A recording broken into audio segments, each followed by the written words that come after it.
So I'm just going to go for it. Hey, I'm not doing another countdown because they already had to sit through one. So we're going to go ahead and get this started and everything. Welcome as we get our Viking jive on. This is in Issyrla Critical. We're taking a strong Norse vibe as we have our elite Viking crew. And it's a really nice class structure for a 3-person squad. So we're going to have some fun today. Almost the perfect one. So, with that, we're going to get going today. So, last week, after reclaiming the thin place, we began to put up fortifications, as well as do several projects, including getting the hearth going, the main institution of the clan, of the tribe, to protect everyone. The thing that, for the most part, makes the people of Scodfell the most unique are their powerful rituals. Mostly completing that. There was one piece that was semi-optional, but if completed would create the best situation, and that was the hunt. And our elders here have decided to take that on and have had their weapons and bodies blessed by the hearth in order to go out and hunt. The prey they have chosen is this creature that rumor seems to have it may have escaped from the thin place long ago under the former owner Skagroset. And they are out to hunt them, kill them, and bring them back the carcass to do the ritual and spread the blessings and energy from this being around for the next year. And on that very night where the blessing had occurred, some things from Layla's past began to break through in the thinness. Visions of a spider with a 120-foot body, with 120-foot legs, appeared, like silhouetted just beyond the thinness. And Layla implored everyone to not go after it for now. That while it may be hunting her, it's best to ignore it, get stronger, get the village prepared before going through, as it seems a good amount of loyalty has been had among the elders, as many were so offended that something would dare to scare Layla that they were ready to tear it apart. But decision was made to wait throughout the night and get ready to go in the morning on the hunt. So, for my players, we can say it is early morning. The sun is not up, but the sky is warming. And let you play your game. So anywhere you want to be, anything you want to do, anything you want to get into.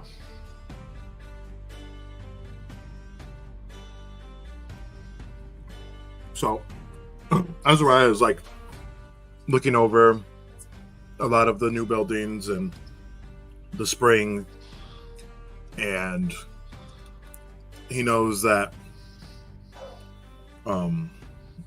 that the water fixture or fountain that we had in the old town Skullfeld was important in a place of gathering. Mm-hmm. And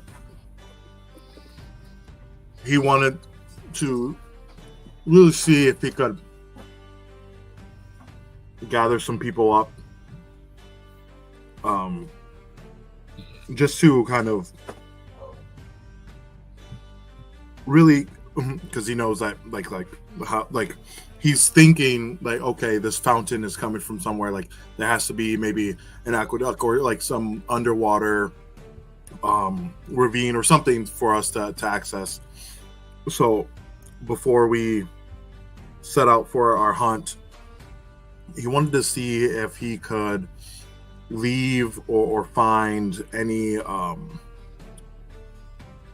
don't know how to I guess in modern it would be a little easier, but like if you can find any hollow or ground that might have caverns underneath, like if there's any indications of that type of stuff here,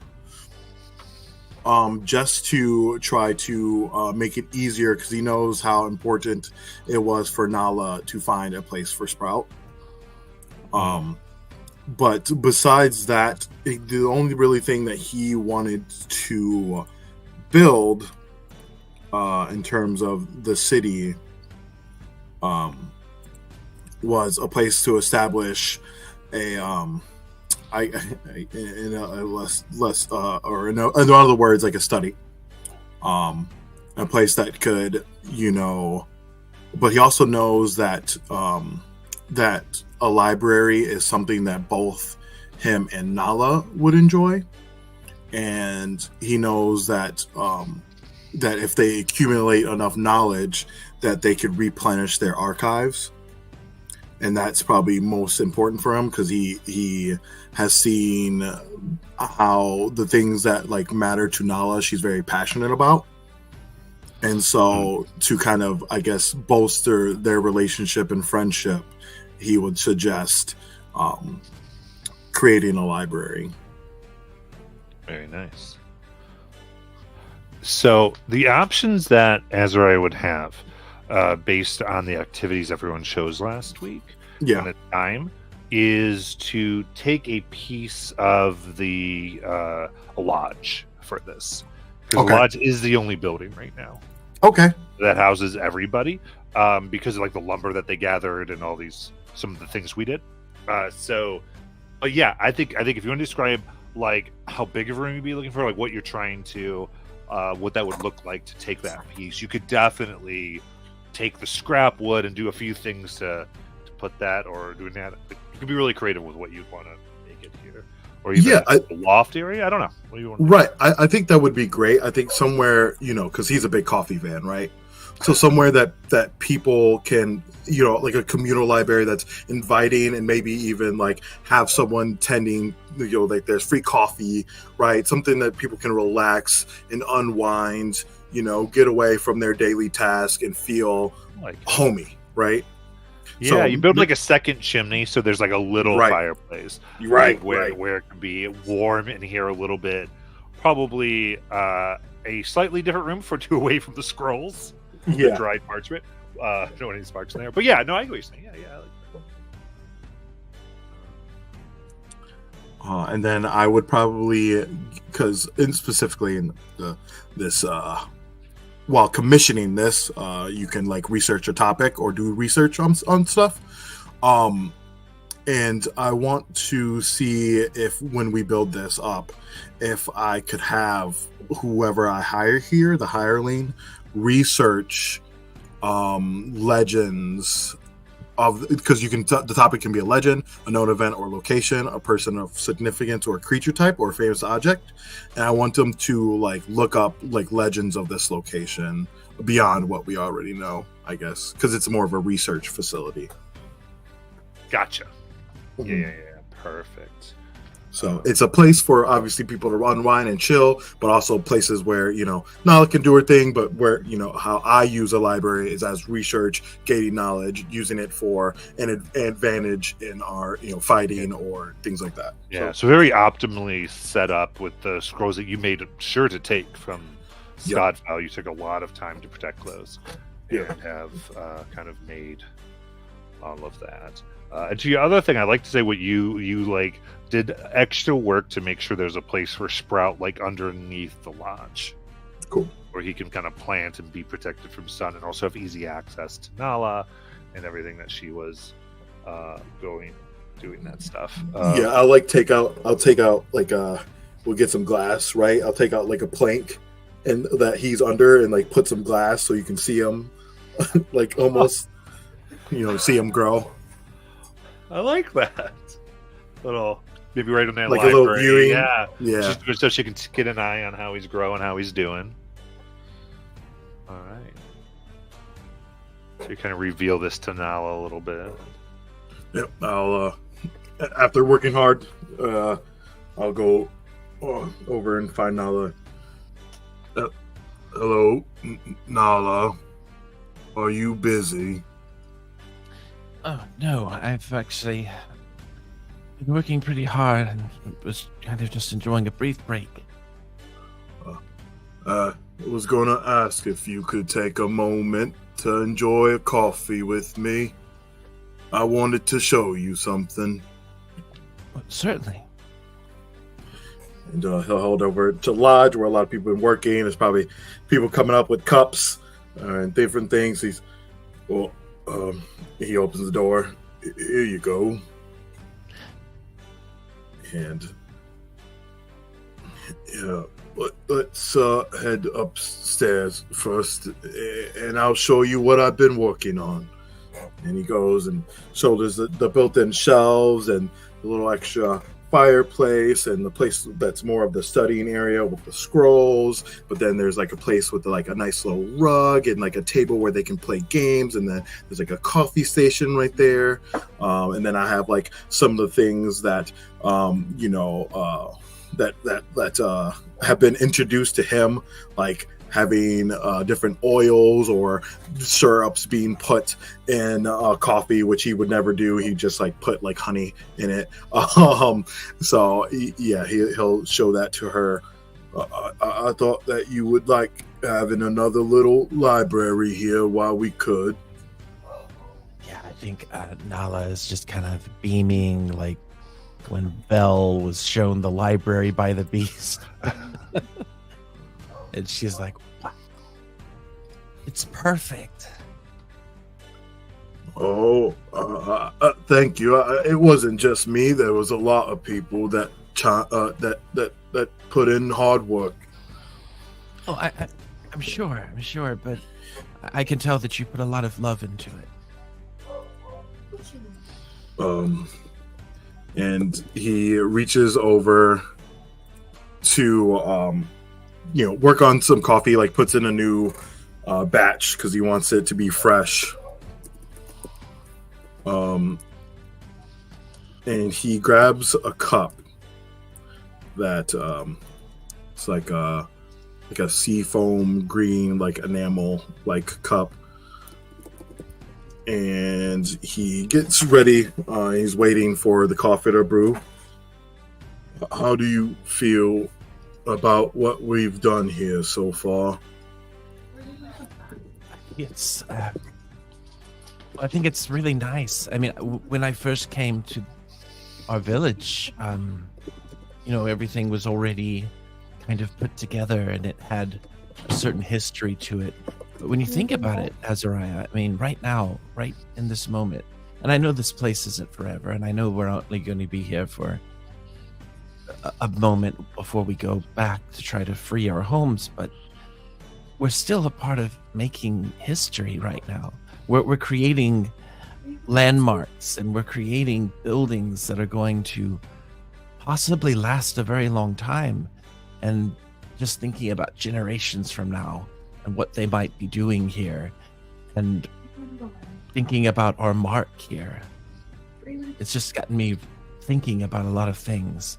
I don't think I've ever built anything like this before. It is nice feeling like a foundational member. Yeah, it's done. And he grabs the seafoam cup, which is not the usually the ones that he has in his pack that you see dangling. Seems like a new cup.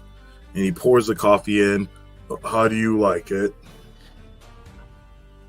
How above table, how does Nala know what Azariah's abilities are with coffee? I mean, I don't have like any coffee abilities per se. He just is a real big coffee fan. Like he'll keep grounds with them. He has like a little grinder to grind the coffee beans. He typically he'll use things that is suggested with him. He'll get like stuff from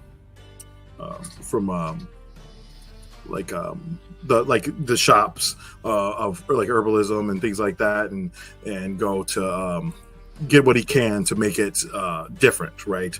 Whether it needs like a little vanilla or lavender or whatever to make it in milk, creams and different things like that he can't have access to. But he's mostly like a black coffee with a little bit of sweetener in it. But he knows people take it a lot different. Oh yes, she does.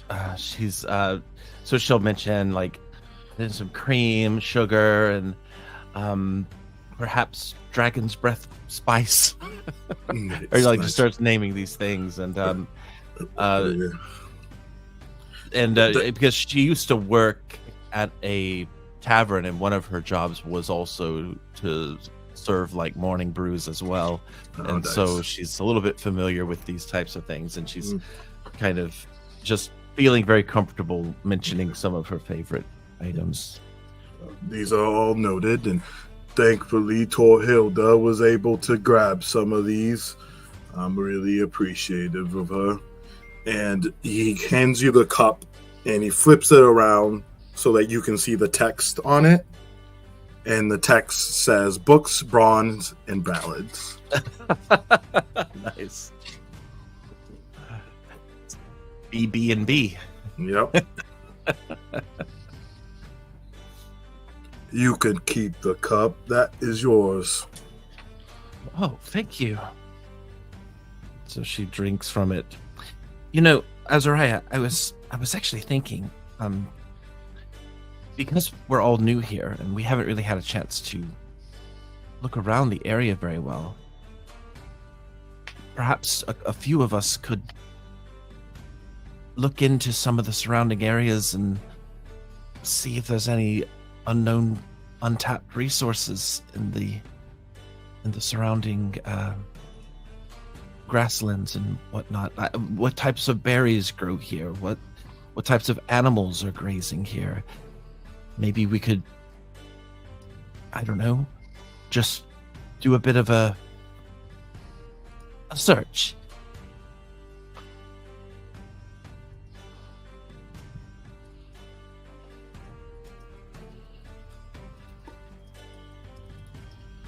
Though I'm also perfectly happy with us. Sorry. I think that would be a great idea to get a lay of the land. After all, it's important to know what you're surrounded by.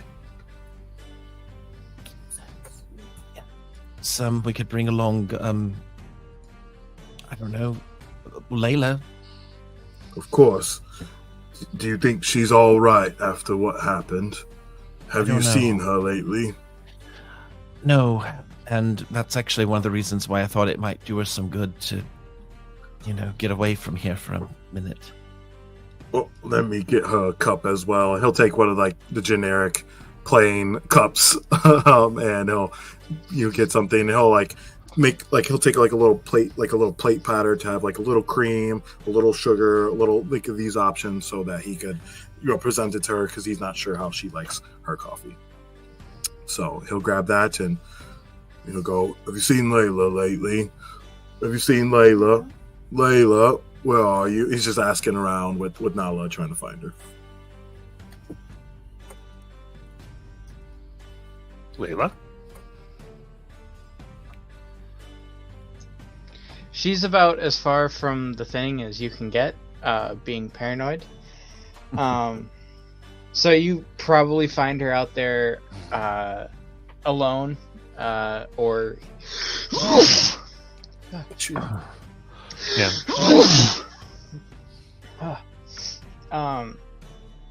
Just like you notice, she's like found a stick, and she's kind of just like peeling the bark off or something, just nervous, twitching, essentially. Would you be by, because I feel like there's always some type of thing that when someone goes off by themselves, they try to center themselves around, whether it be like a rock or a tree or a stream or something like that. What's something that maybe she's near? She's probably trying to find someplace that has an open view of the sky still. She always is actively looking for something, so she's probably in a clearing of some sort. I like that. Maybe like on a little rock or leaning up against a tree or something like that. But she's someplace where she's got a clear view of the sky, even if it's not currently a night sky. It just always seems to be drawn to areas where she can still see the sky. Yeah, I could be in a tree, a dead tree, that others would find kind of weird, but your only concern is that it doesn't block the sky. Yeah. You can look through the leafless branches and see the expanse above you. But yeah, so she just has found a stick that had, recently broken off, and it's just kind of like plucking away at it till it's. And as you get closer, you'll probably notice that she's done this with a few different sticks at this point. There's a small little pile of just stripped sticks sitting next to her at this point.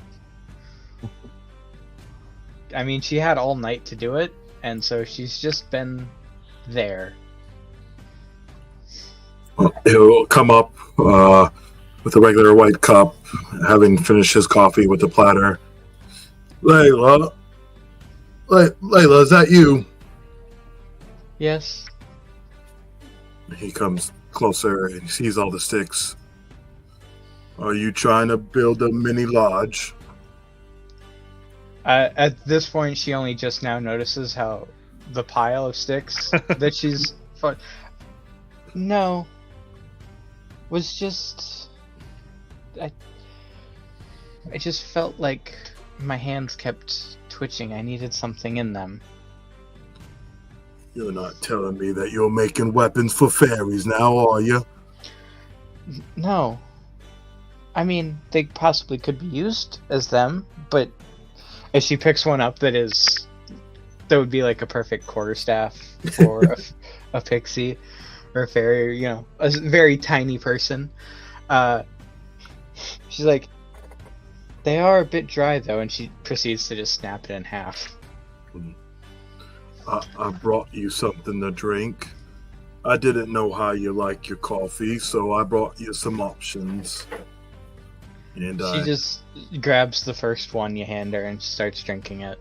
Yeah, it's black, coffee black. There you go. Yeah. No real reaction. She's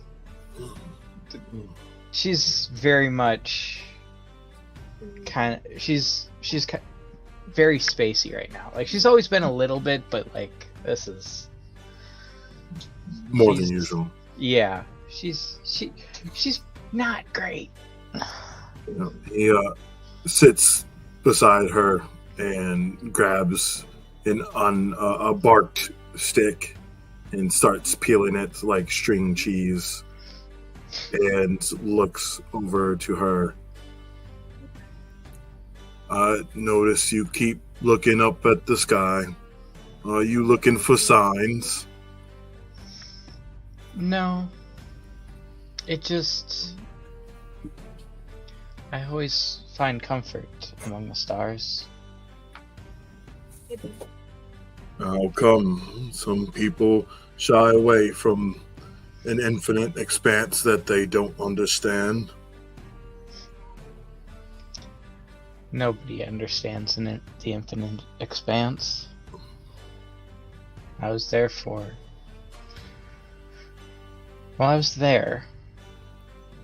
time is weird there, especially when you're the only one there, or so it seemed.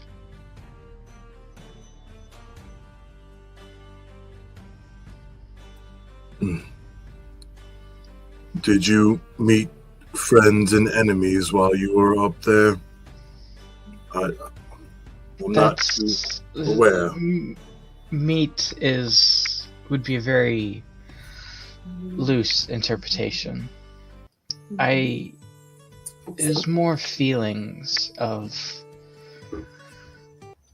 those who wished to see me be, and a being that wished me to not. It's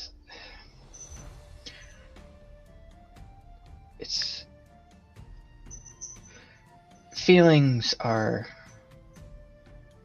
weird. And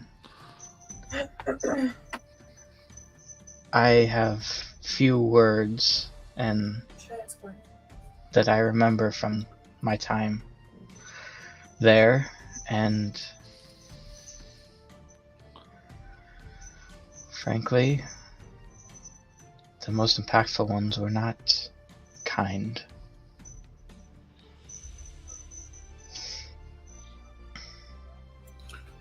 Well, seems like your otherworldly problems surely make my lost brother and father pale in comparison. No, What led you here? Why were you sent here? do you mean here to this clearing? Here to this village? Or here to this plane? Here to this plane. I was thrust here by a being that wished me to keep me away from the ones that wished me to not. Was there only one being that wanted you to be in a plethora of ones that didn't? I do not know. I know there was one main one that definitely didn't want me to be. But I think there may have been more. Just not as voracious as the others. He was, I don't know. He sounds right. Well, He sorry. really despised that I am. And this seemed like a greater being of some sort. Or had a lot of authority or power. I don't know for sure. I just know the best way to describe him was a nightmare incarnate.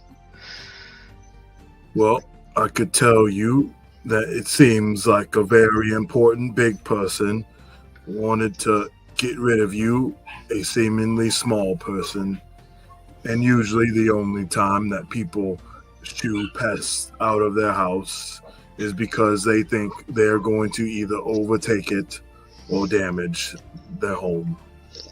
I think you were threatening to them. Your very existence made them afraid. I think you should dwell on that.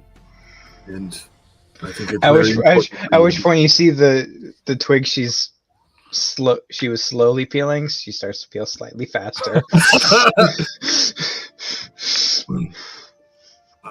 As if you said something that she kind of already had in the back of her head. She just didn't like that you said it out loud. Yeah, now yeah. it's real.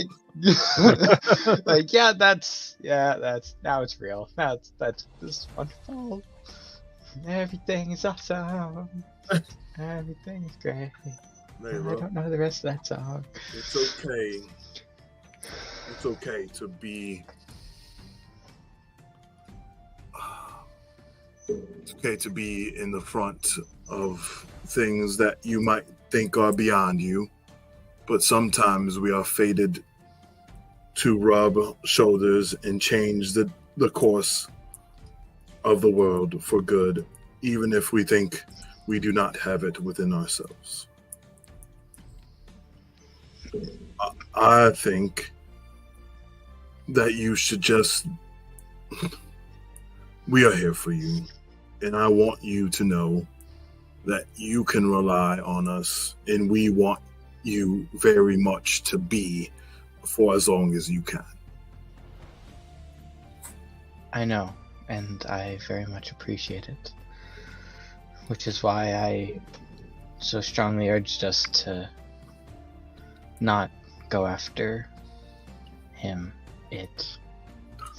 Now tell me, why would a nightmare be afraid of little old Layla? And I like rub your shoulders like doo-doo-doo-doo-doo, like trying to I I do not know. I do not know. Do you think it's your devilish looks and your sweet charm? According to what I've heard of from the small villagers, I look like I might be a devil. Or that most of what they say does not bother me. But every once in a while, when I hear that they say that they saw me in their nightmares, that as she says this, you see a single tear in her eye. That one always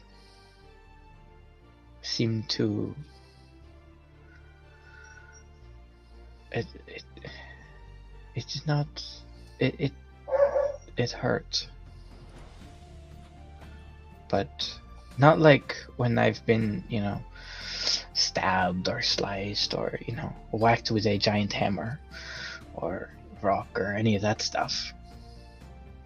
But like it hurts in here, and she kind of just taps on her chest. I think part of it is how you look at it as well. People make deals with devils.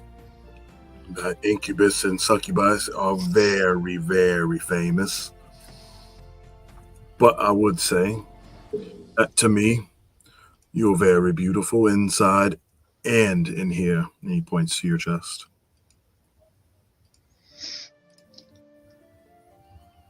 She kind of looks back up. She's like, and she kind of does a quick look around. Did Nala follow him out here? Yeah, I think so. Okay. Yeah, she's here. Okay. She kind of looks over at Nala like, because like she doesn't know, but she has a feeling. She does a lot of stuff on feelings. But she's like, and at this, Layla scooches just to make sure there's a little bit more space between her and Azariah, trying to make it clear. Nala just looks confused by what Azariah said. Who, me? Yeah, About what part? you're beautiful inside and point to your chest. Oh, I meant outside and Yeah. You're like, what are you I knew aiming what at, you meant. Azariah? Thank you. No, thank you.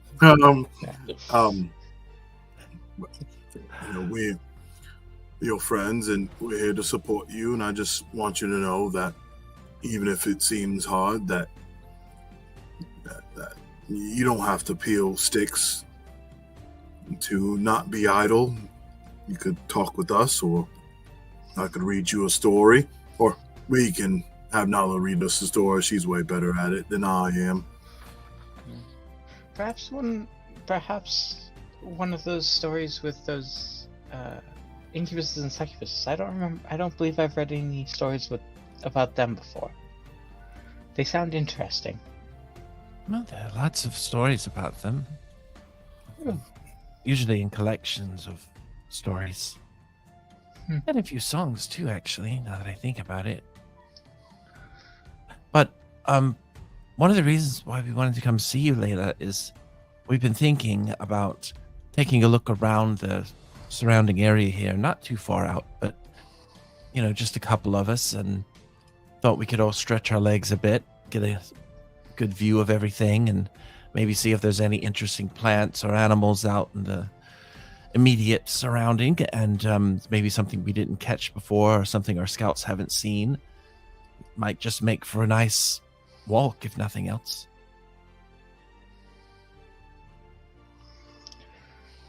If you're interested. That sounds nice. And with that, she'll stand up, peel the last little bit of bark off the stick that she had, and set it in the pile.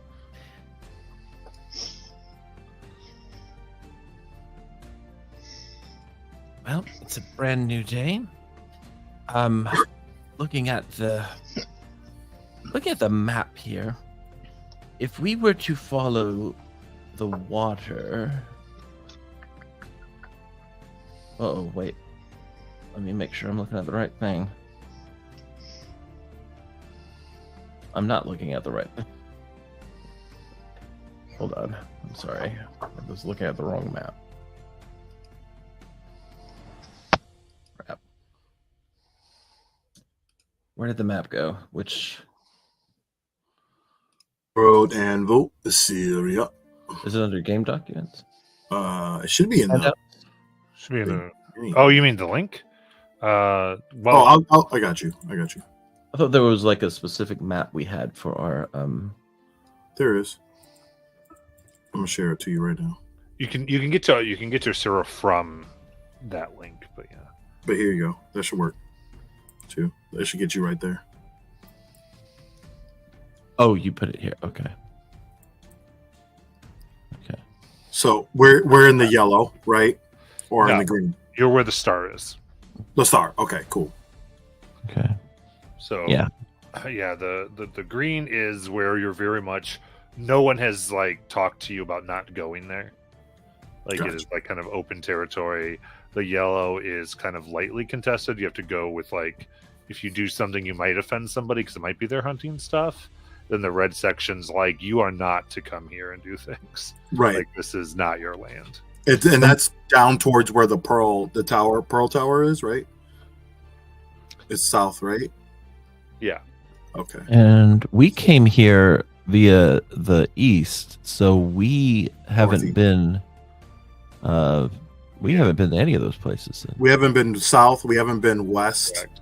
Yeah, look at the One- map. I have a little bit of where you guys came. You came down the purple road route, then you took the green route to the star or the teal Well, route. If Well- it's not contested, that might be the most interesting place for a 3-person party to go. Or if you want to make a real trip of it, we could go into the city. Oh, that's a good point, actually. Where's the city from here? Is that Sionis? Jonas? Okay. How far is Sionis? That looks pretty far. It's really far. I But think I mean, like Yelona to here was about a week, right? Like it'd be probably another week to Salona. Yeah. Jonas? Okay. I mean, yeah.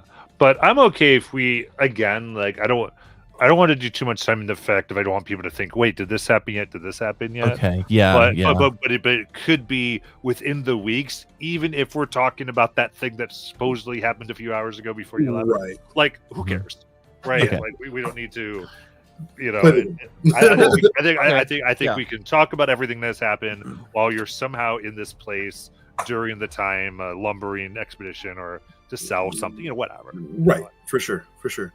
Well, yeah, let's do it. Maybe, Layla, we can bundle up all those sticks, put little fancy trinkets on it, and you sell them as fairy supplies. Oh. If we went there, we could look at the ships. We could. I think it would be very important to see how another city operates. What do you think? I think it would be incredible. We could find books. I'd like to take a bath in the real bath. I'm tired of bathing myself in the river. Find new songs. Is a city bigger than a village? Yeah, that's much bigger than a village. Hmm. Have you ever been to a city? Yeah, they might have 3 taverns. Oh, yes. We could go to all 3. Why? We'll call it a would they tour of Sionis. Do they all serve the same thing? Well, some have specialties. Some like to even do themes. I went to a bar that all of the stools was skeletons and bone parts. It was real creepy, but they served a That's real nice drink. That does not sound like a nice place to go. I went to I'm a a place where sucker they had a for lot of themes. gambling. Yeah. Gambling happens as well. So what you say, Layla? You want to get a little bit of taste of the city life? Sure. All right. I've I think never we're going been to a city before. You're going to Oh. love it, Layla. Let's go back, pack up, come back and carry these sticks, and we'll have you wrap something nice on them to help you pass the time, and we'll do all the hard work. Oh, I was just doing that to keep my hands occupied. Well, we have a week. I think you can occupy them further and make some gold out of it.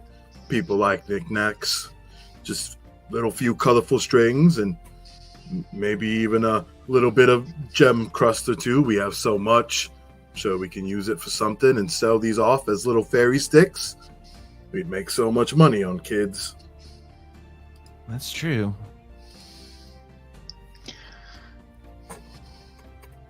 Well, I don't have much use for money. We do. I do. Wait, Nala Layla. does.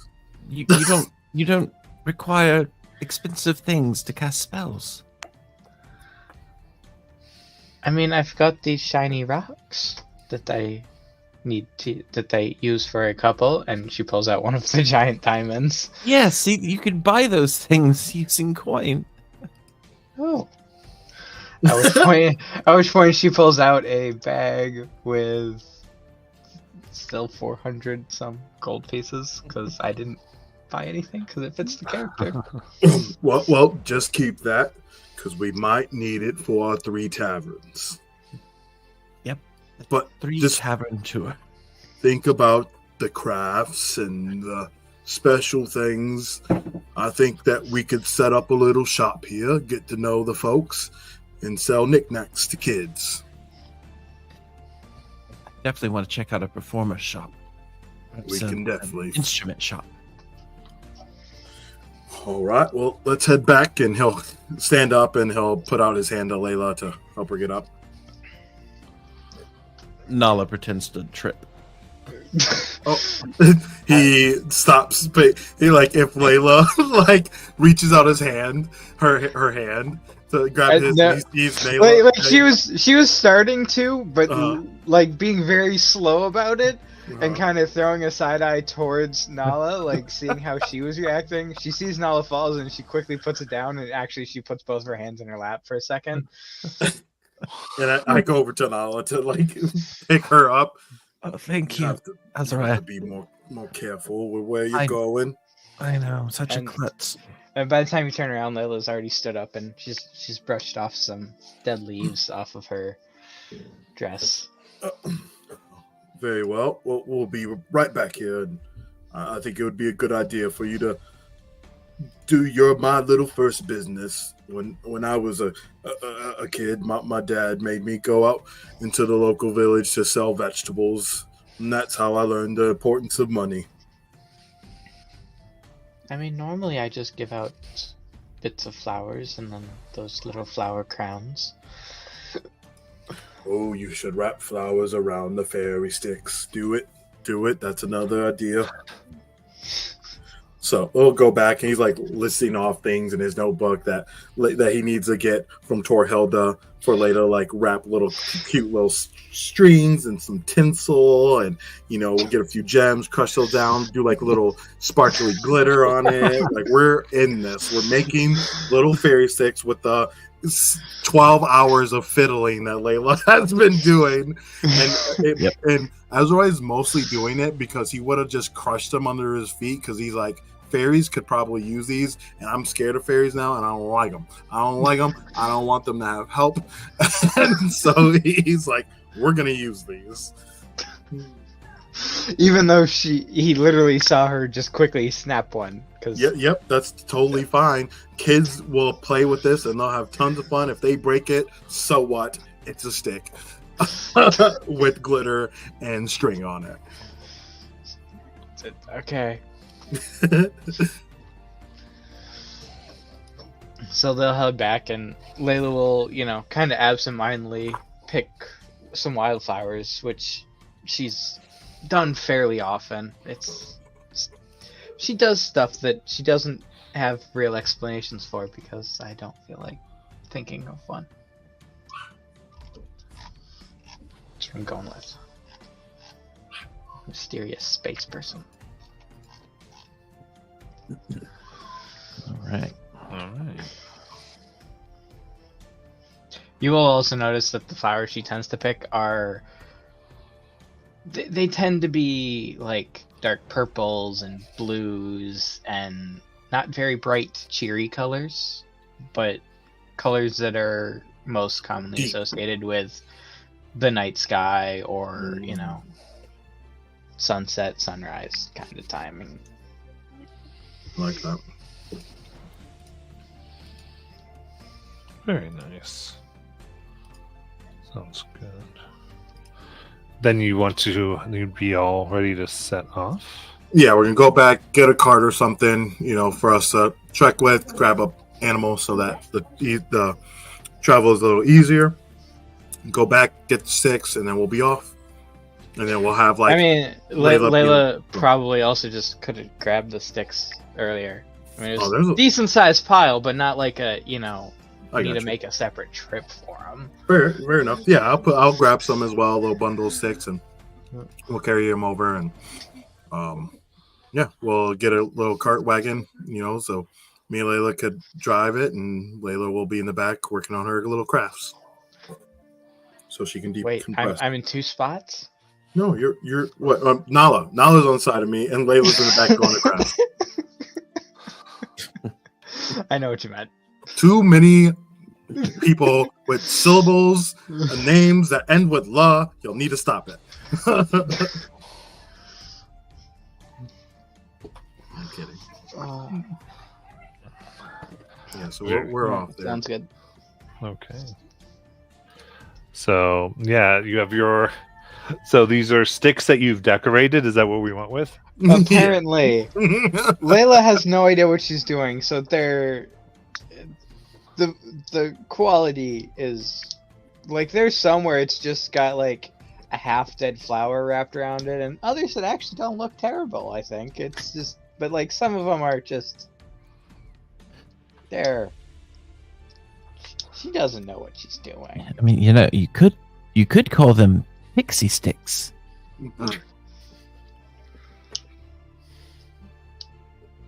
But they're just sticks with flowers. I know. There's some little gems and little string, and yeah, I think that's a great idea. Pixie sticks for sale. You know, people could, you know, put them in their little gardens and set them in there and make the garden pretty. Well, if they wanted a pretty garden, they should just plant flowers.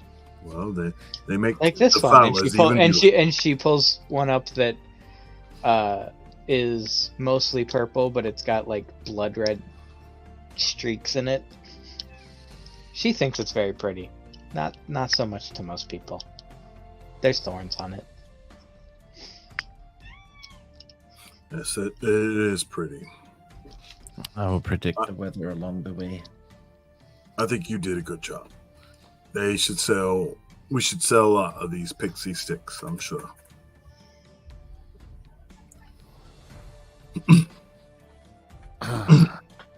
Very good. And with that, you set off, pixie sticks in hand, and ready to get into everything that might be there. So, let's see here. Someone give me a survival check, please. Yeah, Layla, go do that. Okay. Hey, Layla. I'm not proficient, but Oh no. That's fine. Neither am I. I'm a I am. cleric. I'm a cleric. Oh, you are? So Yeah, I'm proficient. I'm sure you got it close with the pluses. well, it depends. What's your wisdom modifier? +0. So even if you're proficient, I'm still better. Yep. 18. Nice. Okay. Very good. So an 18, then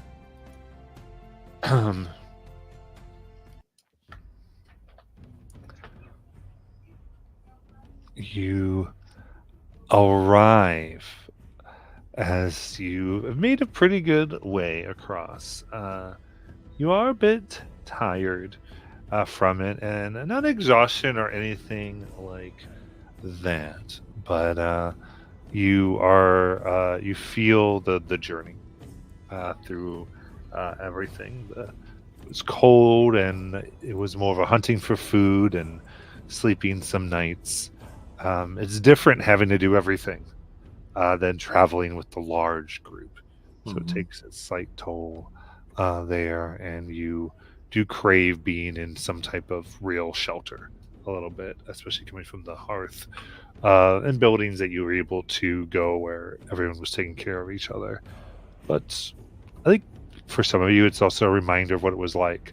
And even though it's less than the group, it's still good to have the three as you push in to Sionis. Here, you see a rather sprawling settlement. It is backed by the very cold seas, and you feel the cold winds here. Temperature has dropped at least 10 degrees from the plains, kind of feeling a nice like 60. And when the wind blows, it's more of that 50s as the cold kind of gets into your bones. As you, what cloaks or what things you use to keep yourselves warm, you push in around.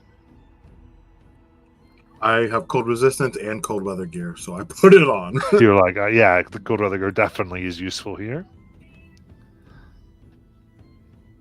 Is it snow on the ground or no snow yet? There's always a type of frost or snow lightly here. It is not full winter yet, so it is light but present. And there's certainly, especially by the time you arrive, the sun's been out a little bit, so there is like bits of it where shade is, and some of the alleys between buildings. Now, the buildings here are an odd mixture. There are what you have seen around. Clan design, the sloping roofs, as well as usually with a large, what very much looks like things made from old boats for roofs, where the boat was turned over and used, much like you even had in your village, with large masts sticking out, places where obviously the clans of this area have been making, and many of you having different routes to different clans, or at least having traveled through. What is unusual is there are black brick, or really black stone buildings that have entirely different architectural feel to them. There's a geometry to them, a stability, and they rise what appears to be from the center of town and a few other places. It is this utilitarian build, and very clearly not of the clans. Do those buildings seem older? They seem newer. Oh, They're new buildings. That's part of like what even offsets them. They're like clean and maintained in a different sort of way.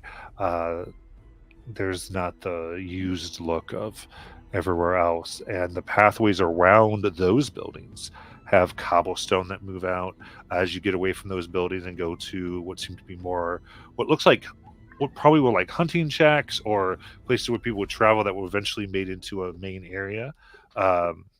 Is more dirt still, kind of still undeveloped. And in various districts, you see there's probably over 40 clans represented here. Some you think maybe the whole clan might live in just 2 houses, like a small group that call themselves a clan. And others might be a little bigger. That it just is a sprawling residence where it seems like many might come for shared shelter, a bunch of smaller groups who still try to cling on to some type of identity, but need each other to survive. And already, as you approach, you hear the calls of traders, both coming in from the sea and who have come down the paths in and around the fields to hawk meat and skins and all types of things. In fact, it seems to be the main purpose of the city. Like they're saying that to us, or they're No, this is what you're looking at. This is your impression. Trade. gotcha. or Not trade. not traders. I got it. I'm always bad at that word. No, you're fine. You're fine. I get that. I mean, So- they're very similar. You got traders and you got traitors. Right. Yeah. Does it now, Matt? Are these like different kind of clans and stuff represented by like different flags that we see posted outside of buildings and like stuff like that? Kind of. Specifically, there is it's an animal skin that's between Okay. two posts where they have their usually some type of spirit or animal depicted. Cool. Though, interesting enough, it's sort of a note because you have been around some different clans. It's very common for them to have some type of element associated with their clan.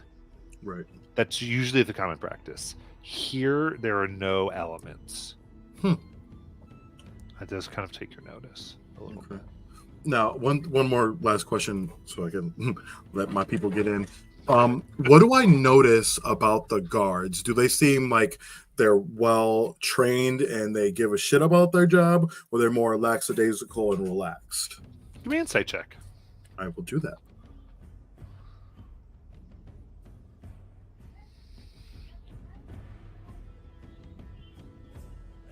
I rolled a dirty 20, I think. Yeah, I did. So in different areas, there are heavily furred and armed clanspeople who actually seem to take their duties fairly seriously, but in a very like just making sure you're not harming the area. More of a whatever business you came here to do, please do it type of deal. Not overly interested, not ready to like judge or suspect anybody, if that makes sense. But just like, hey, if you keep to yourself and do what you need to do, you're not going to have a problem from us. And they're in animal skins and what you'd sort of expect, large axes and various weapons. And then, especially close to the cobblestone, there are metal armored guards with swords that are with blacksmith skill that is very different from the clans. Plate armor, which is unusual, and they are very regimented. And anyone who walks there, that is like occasionally ask what people's business is. They're much more interested in who's coming in and out. And you notice like mostly the people of trade avoid that section, really kind of move around, don't want to get harassed, and the guards are pretty good with that. They're like, yeah, don't come in here, thank you very much. Interesting. Have you both noticed the different type of authorities here? You got armored guards over there and guards with fur over yonder. Well, I mean, I do come from Tovern, which lots of trade there, and I've been mostly just paying attention to what people are selling. Those newer homes give me the creeps. Well, I think we need to find somewhere to at least be able to lay our heads for some time. Shall we start there? Yes, I think so. Sounds good to me. I'll go look for a trader nearby that's selling fish or something, and ask them where a tavern or an inn might be. Preferably one that does both. Absolutely. As you come up to an individual here who, so I imagine you probably go to one of the furred guards, basically. Yes, yeah. Mm-hmm. as they. Oh. Right. Would you need a place to stay then in the city? Yes, for You paying in coin or trade? coin. All right. So you need a coin house. Fair enough. And looking for one more for the tribes, right? The clans. Oh, it's just us.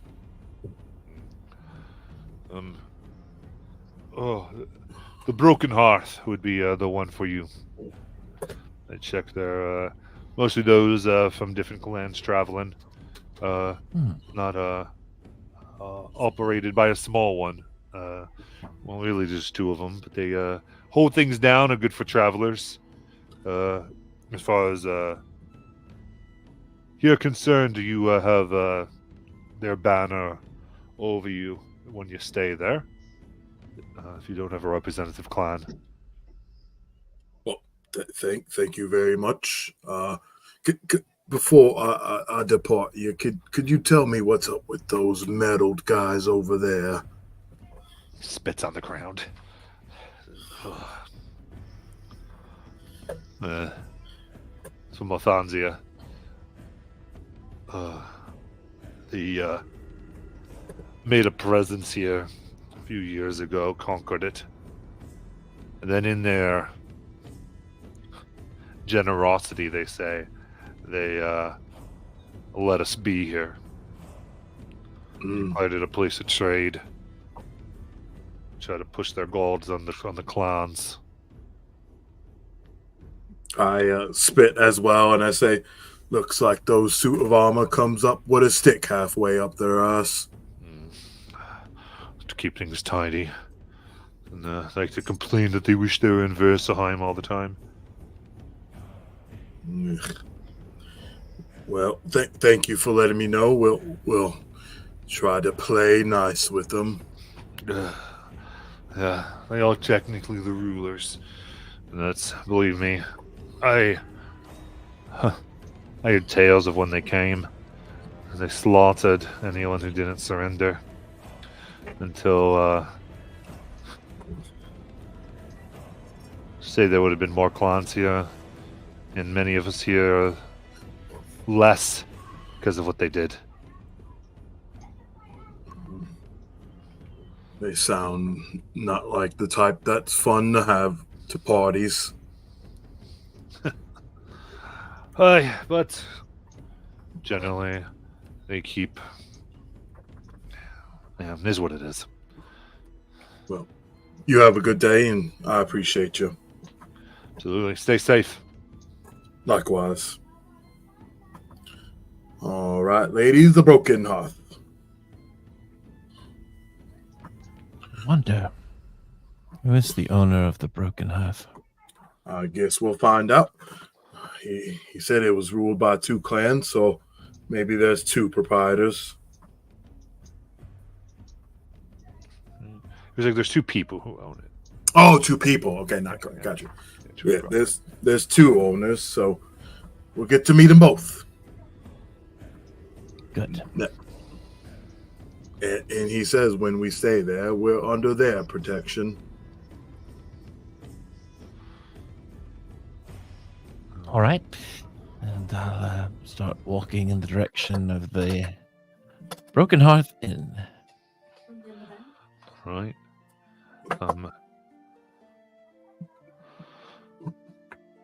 Approaching this place, it is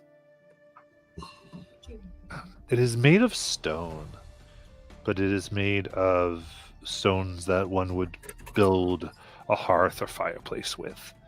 And as you look at it, there's some singe marks, black into pieces, as though it was really collected from whether it be fireplaces or the rocks someone used camping or going out and traveling, as they would like almost collected rock barriers, and that is what is built. Really, hearthstone is what it's built out of. And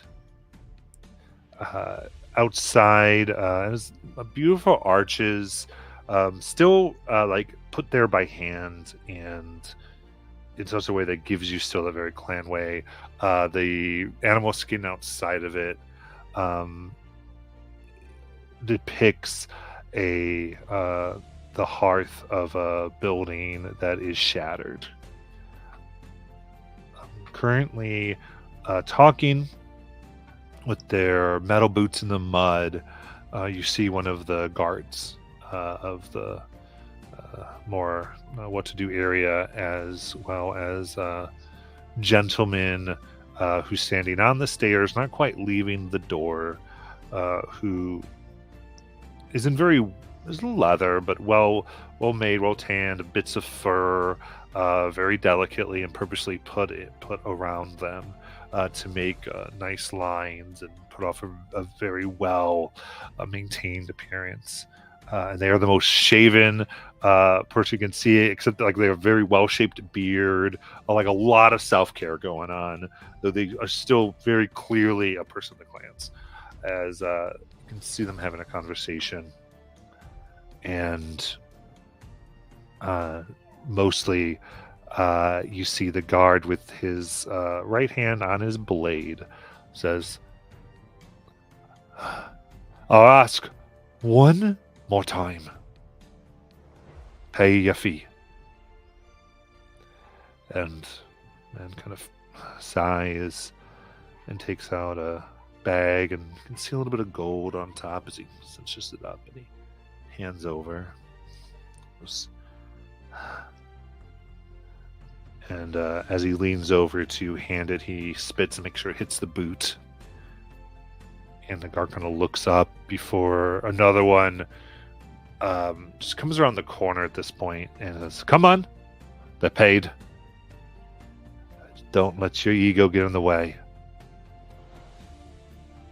All right. And as he leaves, he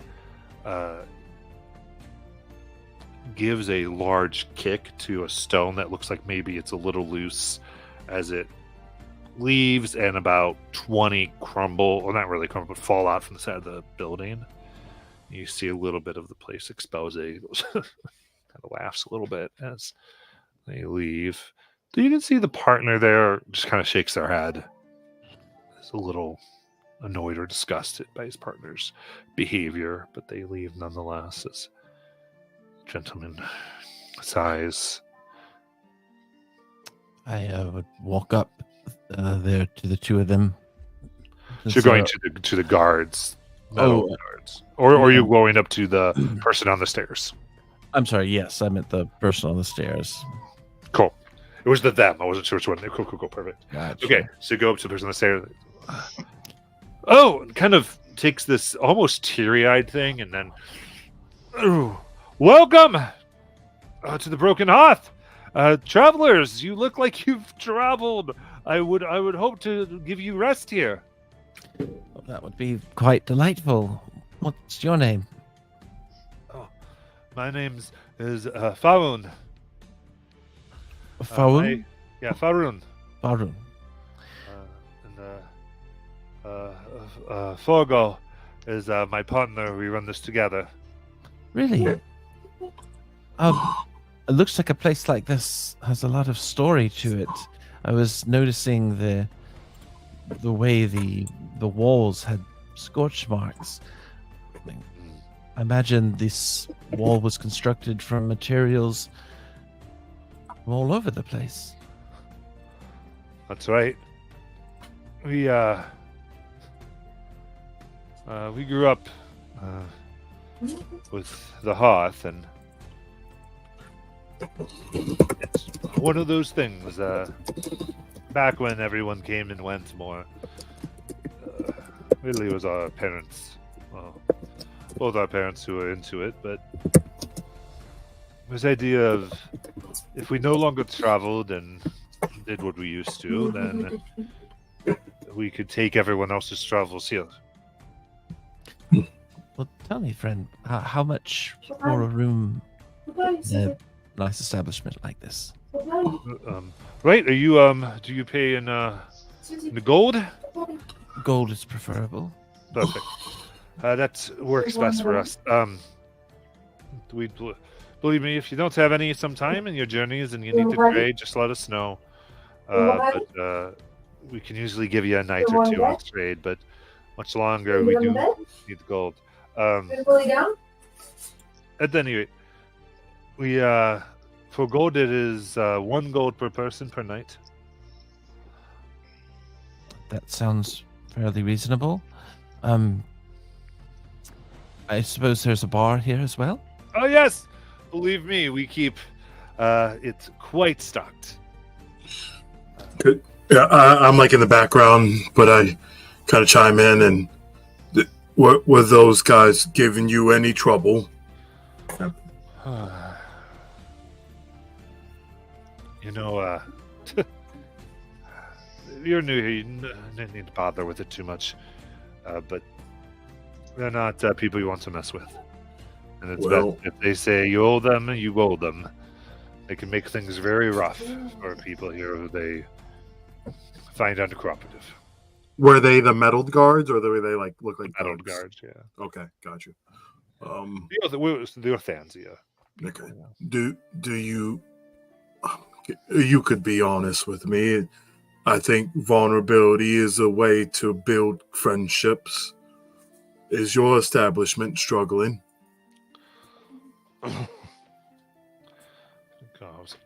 As well. Come on in. Let's talk inside. Yes. And I usher everyone inside. During that conversation, Laylo's in the background picking up the stones and trying to put them back on the wall. No. Amazing. Yeah, give me a little intelligence check there, Layla. What's survival if you have it? I'm not proficient in survival, No, so architecture? Nope. I don't know nothing about houses. So straight intelligence. Yeah. Okay, just give it fortnight here, and then eventually my dice will stop rolling on the screen there. It's got that slow thing, so I have to restart Chrome or whatever. Ooh, hey, 21. Wow. Nice. Yeah, you look at this, and funny enough, you can, you see, it's been put together and hit so many times, everything got loose, and you find a bigger one, and you're like, okay, this could definitely be kind of the cornerstone. You put that in, and you begin building around it. And I would say you probably take 10 to 15 before you go in, because it's as though you see the puzzle and you can't stop yourself. Right. Fair enough. Right.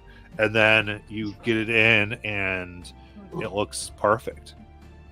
And you kind of take a few tugs, and you can't even pull out your own stones, and it is set in there real nice. And kind of as I do, I'll take a smaller stone and kind of etch a little constellation into one, and kind of say a little prayer over it before I go inside. And as you do, there's a little bit of warmth that kind of comes from that stone, and it comes out to you, and it warms you for a moment. It lasts until you can get inside. You just kind of feel comfortable. No.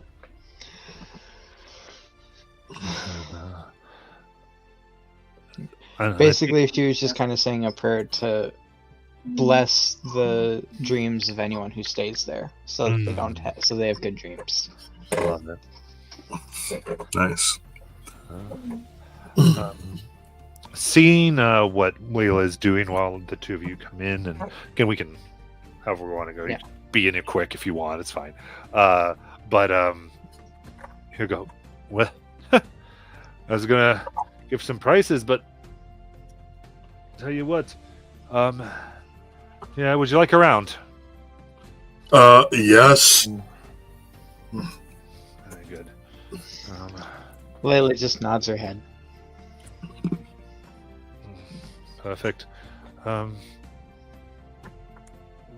right. So for the room, basically we'll let you get a slice off the roast, and you see the spigot turning over, and you see it seems to be it is like being actively turned by a young man. Nice.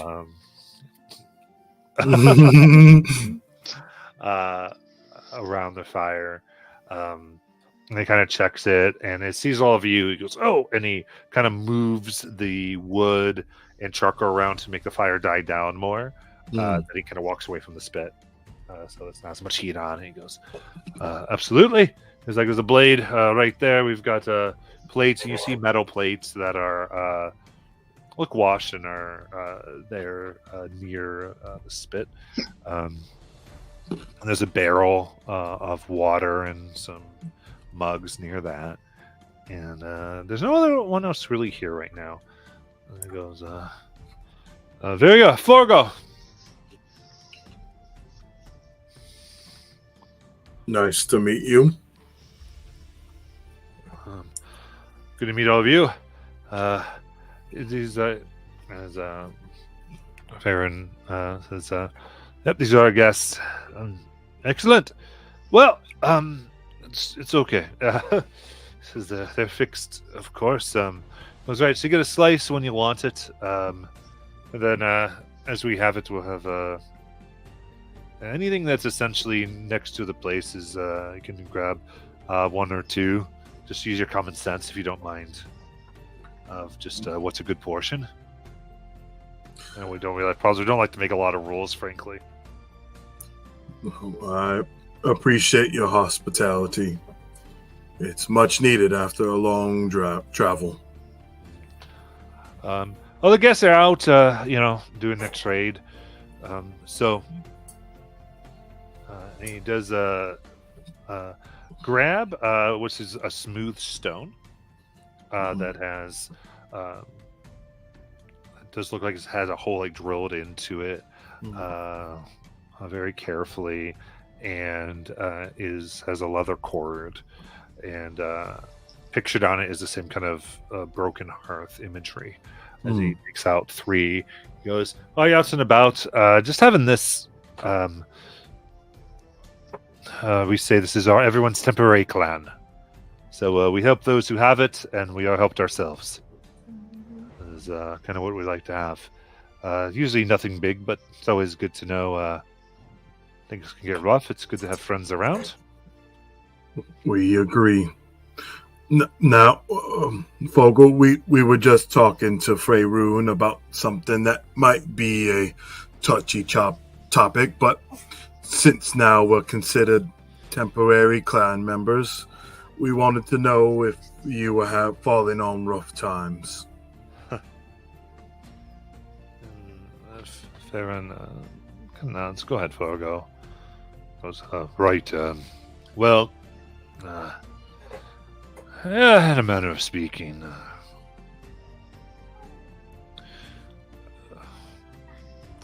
we don't like talking about our guests, and according to the rulers, those tin heads, we've been harboring criminals, is what they call it. We call it, if you need a room, you have a room. We don't ask questions of no one, really. People want to share, they're free.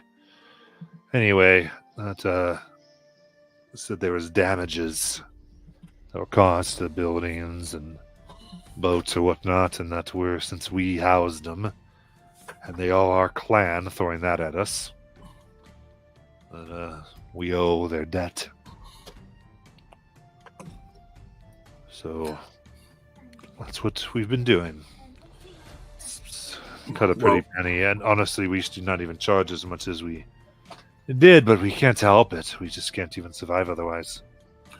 Well, my friend Nala here is a fine hops player, and maybe she could provide you some entertainment to bring some people in.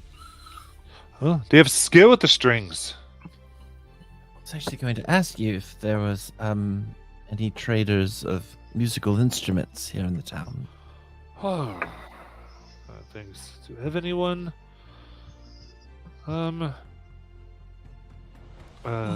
Jagrun. Um, he, I think, had some things. He had a big pack that he had on him.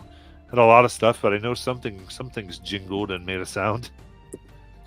He'll be here tonight, or you could find him out in the marketways, I'm sure. Oh, that would be wonderful. I'll look forward to speaking to him. But yes, I do play instrument.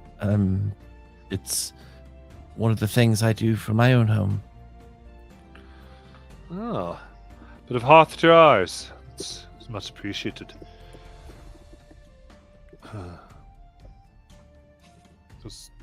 I mean, I tell you what. If you play tonight, I will have another free round. Is that fair? I think so. Actually, it's one of the reasons why I was so interested in the architecture of this building. I'm a bit of a collector of stories. I tend to learn about a place and then recite it in poem through the verse.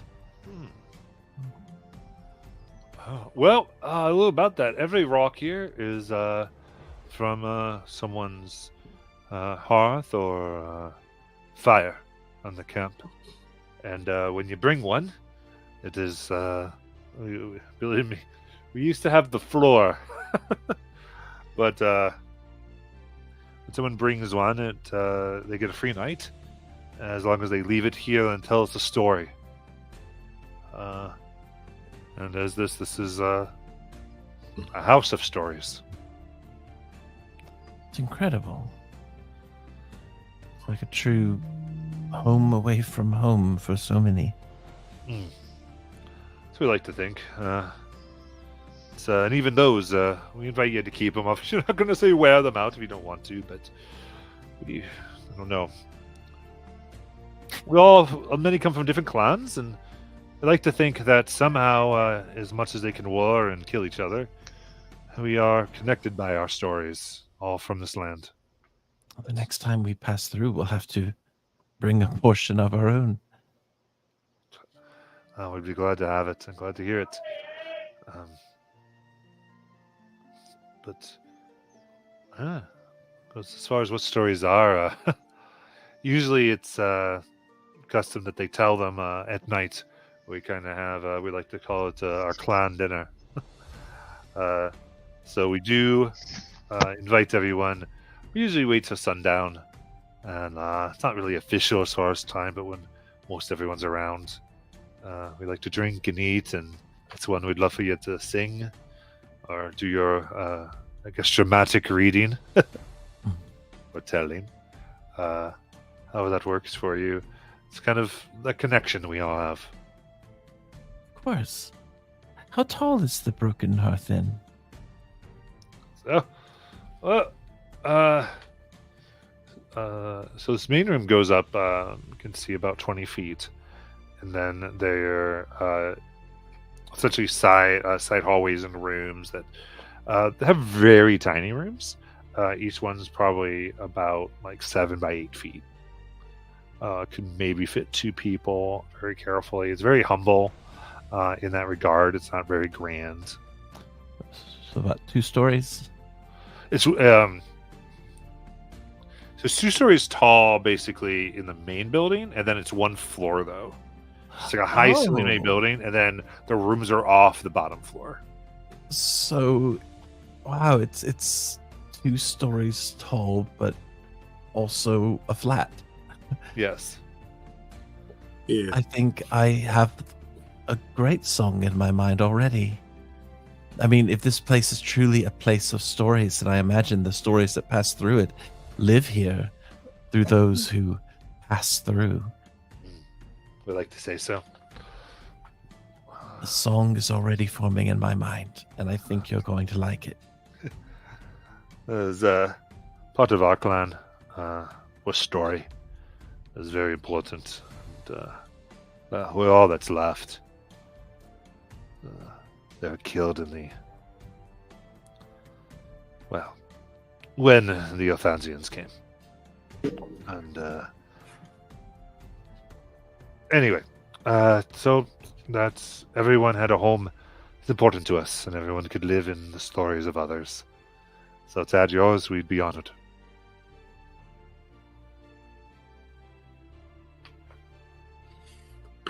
Azariah smiles, and if they pour us that drink, he goes and brings it up in a cheers to I guess our new budding friendship and partnership while we're here. Cheers. Yep, it's all poured. And, as he goes, as a little thing, we have a policy that any child who's hungry comes in during the family time too. So if you think, where are those kids' parents? They're not here. But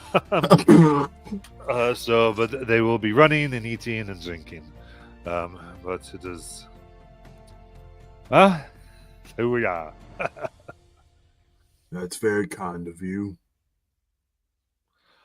Well, Is there any place that our friend Layla here has never been to a city? Is there anything we must see while we're here? well, you got to get a good look at the sea. You can see the islands that go out. I think that's the most beautiful thing around. It's gorgeous the way the sun comes off of it, especially as it sets. Oh, that would be nice to see a coastal sunset, Layla. Look at that. That's the things that people write stories about and paint pretty pictures.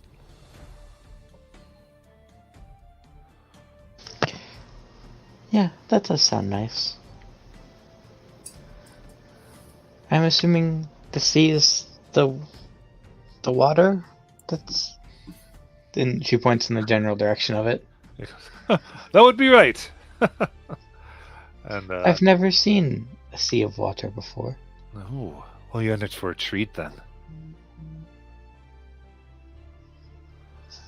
Now you notice they don't seem any phased by that. They're very much like, all right.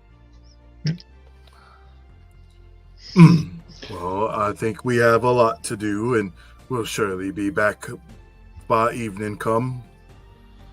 Well, good. Enjoy the city, and like I said, just stay away from the metals if you can. And they don't bother anybody unless you trip into them or something. Will do.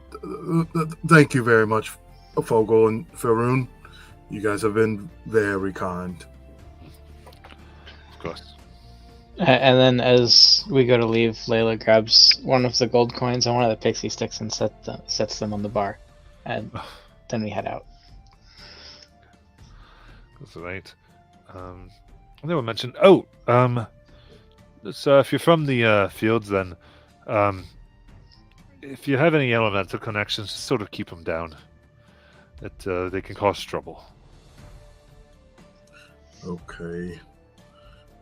Before we leave, is there a place that we could set up a temporary shop? Do we have to get a permit? As long as you're on the dirt and not the stone, you can do whatever you want. Oh. Okay. It's like unless one of the clans might ask you to go, but again, if you have the hearth, they'll pretty much usually leave you alone. That'd be good with you. Thank you. Nala, you want to go check out that store before that salesman gets too drunk, or would you rather get drunk and butter him up first? Oh, either way is perfectly fine. I was actually just sitting here ruminating over the lyrics of a verse, and this place is so exciting, such bustling and free verse. I love it.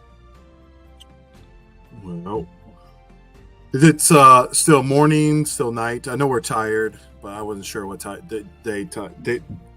day it was. Oof. You still have the day. Yeah, if I recall, we basically came in as the sun was coming up. Okay. Yeah, that's sort of you have the day and however you want to do it. Layla, would you want to set up shop and then maybe we could, tell people about the show tonight at the Broken Hearth? Sure, if you think these are worth selling. I think anything you create is worth selling, friend.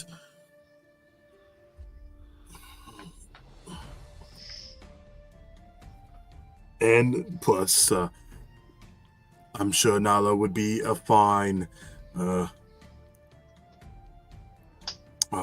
keep for you. She is used to being the face, especially at the library, and I guess now, as I know, at the bar. She's very kind, has a very inviting presence. What do you say, Nala? Would you help Sal with us? Sure.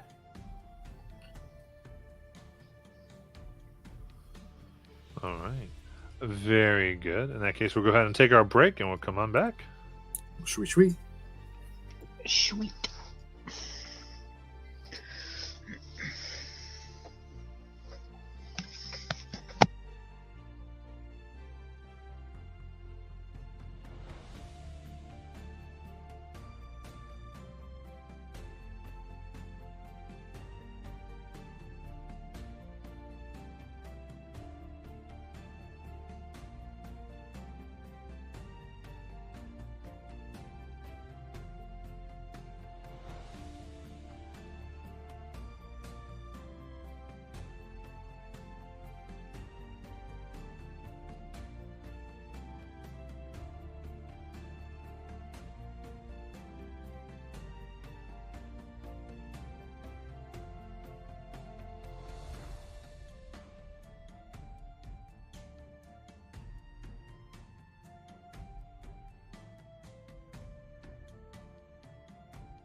Alrighty. Let's do this.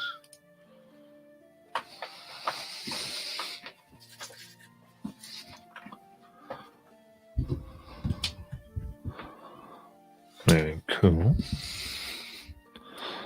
All right. So, everybody back?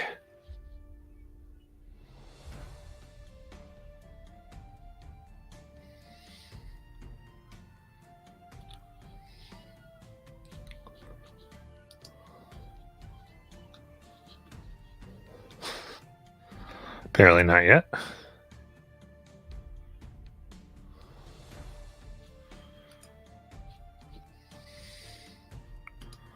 A little bit of time. Okay, looks like Nala's back. Ryan's back. It's Jalen.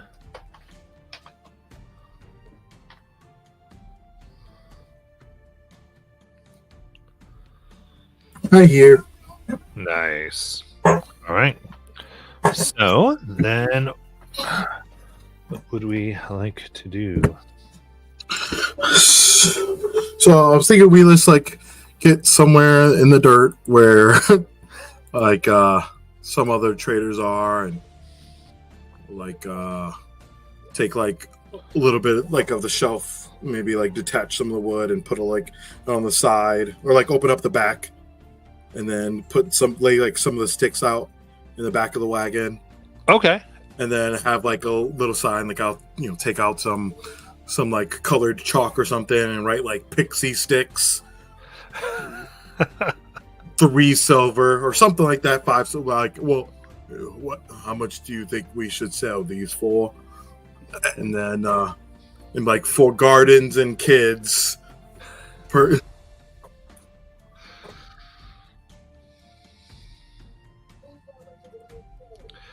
Yeah. For gardens and kids. Pixie sticks for gardens and kids. and then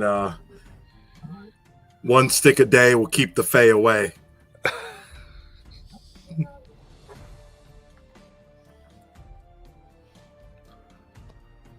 Sounds Amazing. good.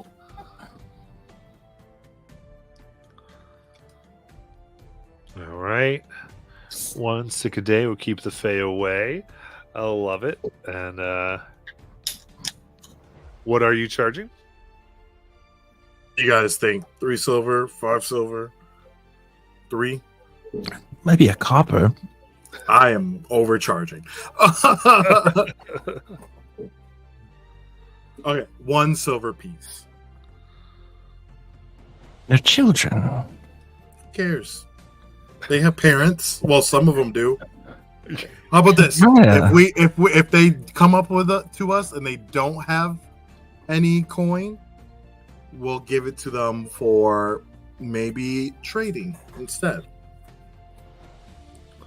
For trade, you're going to ask a child to give you their possessions, give them a stick. They could trade information. They could trade, I don't know, a tail. You like tails? Well, yes, but not if it's. This just feels wrong, Azariah.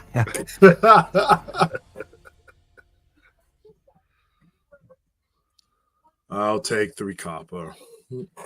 And also, some of the times I'm a child. I don't like being taken advantage of. None of us have taken you advantage of as a child. All right. So it's 3 copper is the going rate. Mm-hmm. Yeah. Okay.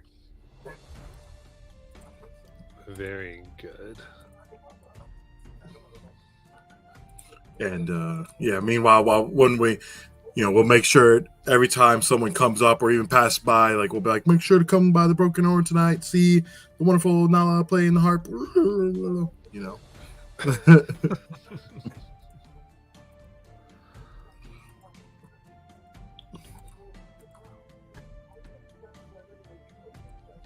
All right. Perfect. Yeah. So you shout out and let it ring. All the insanity. Yeah, someone give me a persuasion check, please, for the sale. Do it with I trust the natural saleswoman and storefront attendee, Nala. I mean, I can easily persuade. Yeah, I'll use my special gift for this.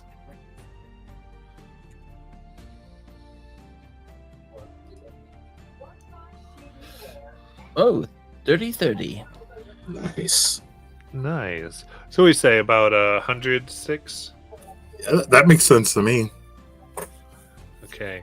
With that, there is these beautiful and we'll describe. Just describe. We'll say you all work together on these sticks. Each one of you describe the type of sticks that you would have made.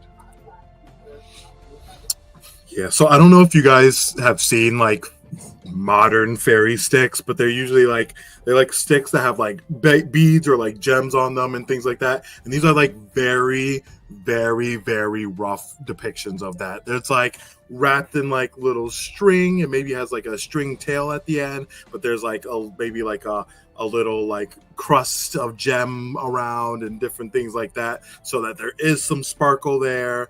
There is like, tinsely type of like string and yarn, different things like to make it colorful and bright and attractive to kids, but also like does look nice in a garden setting, I guess.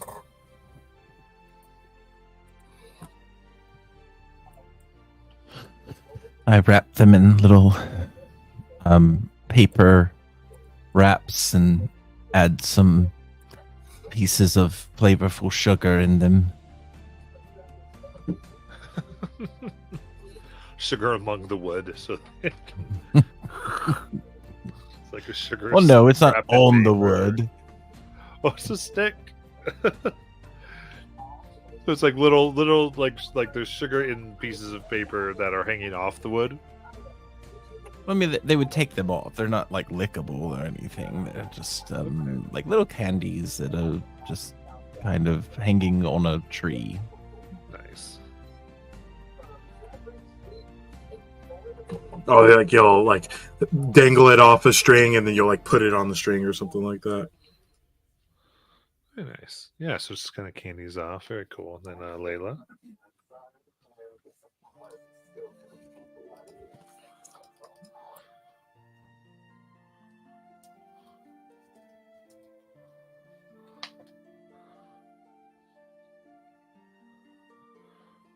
Layla? Layla.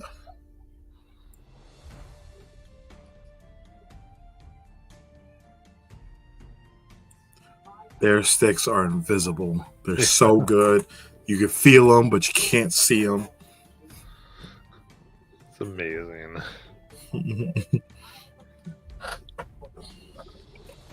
Okay.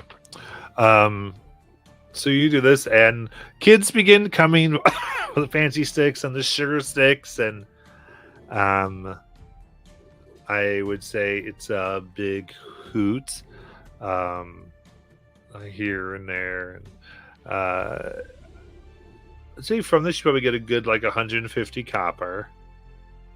Because other ones come and they like have a story they'd rather tell you. And they share of like kind of like you get a lot of like the street stories, the scary stories of the area. Where they say don't go. They say don't spread mud on the stone road. Is a big one. They talk about the various things they talk about the evil dragon. Bahamut will come and devour you. Dang. Sanin will make the moon melt your skin. These types of things.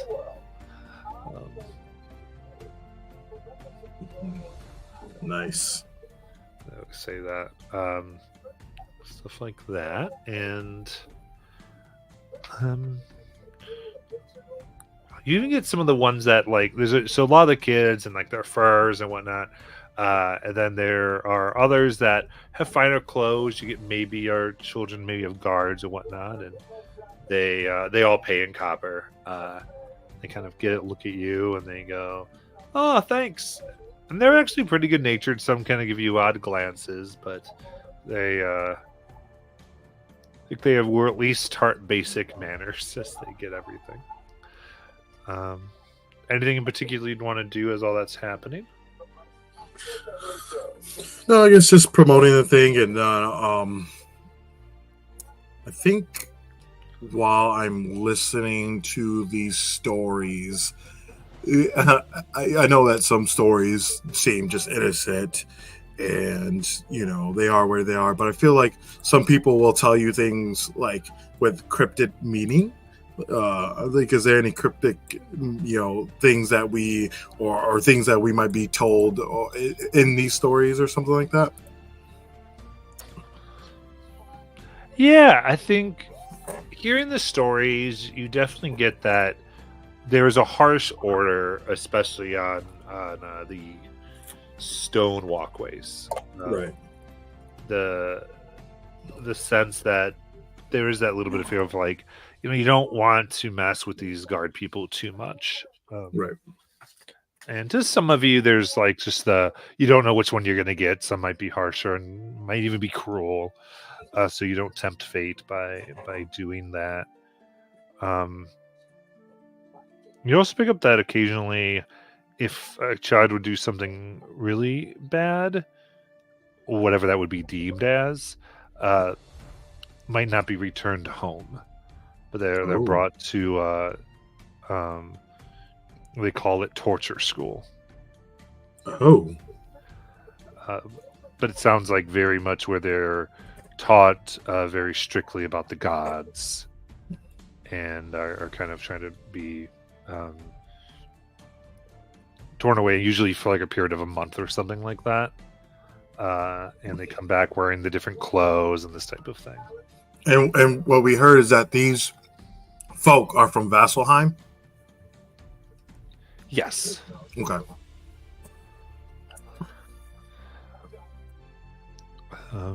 Then with that, there's in there they talk about other legends are there are trees that grow out in the sea, and one should never get close to them lest a piece of you be taken to feed the women who dwell beneath.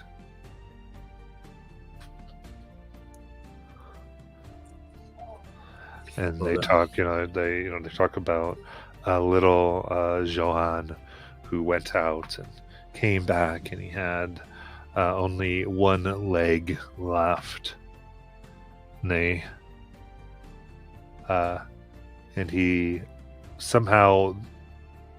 always dreamed of walking back, and one day he went, and the women or the things took all of him. It said once things get a taste of you, your heart will always be set on coming back and giving the rest of you.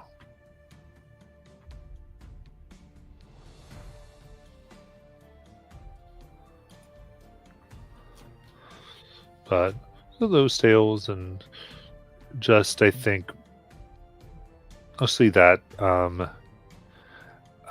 tales of when they call them the annoying ones.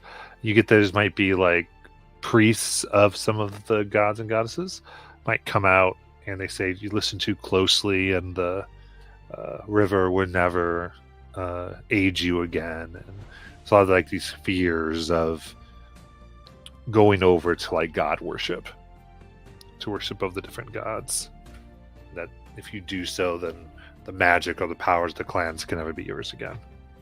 Well, how true that is or not is sort of like the kind of scary things that you're getting, and a little insight into kind of some of the stuff going on. Right, it's like this like superstitious, like native, I guess,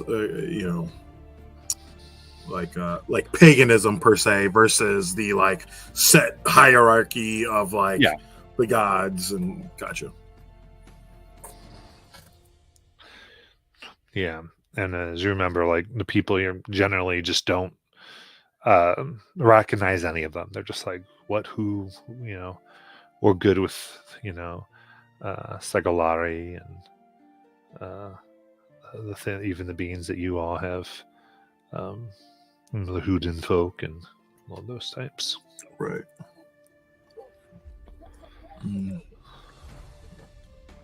Well, after that all wraps up, I'm like finishing counting all the coins, and well, we paid for a half a day of a stay. We did.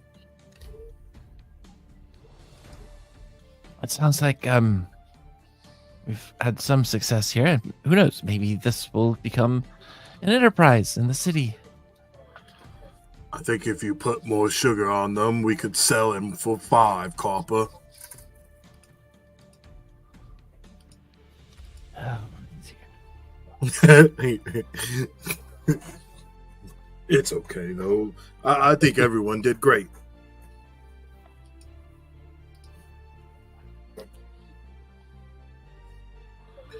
And do I notice in these trading spheres that bartering with other goods is more prevalent than maybe using coin? In a lot of the, yeah, I would say the trading is mostly what is done in a lot of the stalls here. Okay. Though, I mean, almost all except coin, though. They all take some coin and stuff, though. You do feel like the coin actually usually is pretty high. Gotcha. It would be like, you're like, oh, like it's more of equivalent exchange with goods and a little bit more concern with the coin. You get a little bit too, it's the coin that occasionally some of the Althanzia guards will come and take maybe a portion of. Right. That type of thing. And you hear a few things, like there's a little bit of like, hey, I think one of your daggers was used to attack one of us. They kind of sigh and they'll give like a gold or two. Oh. Like your food gave us food poisoning. I would like some money back. Yeah, a little bit like that. All right. Well, if the shops are kind of closing up for the day, I guess I'll encourage Nala to get prepped, and I'll ask her, do you know what song you're going to sing first tonight? Your opener? Oh, I'm going to sing a song to encourage people to sing. I think the perfect song for this inn is a song of tales. I have just the one in mind. Especially now that I know a bit about some of the stories. If the children are to be believed, anyway.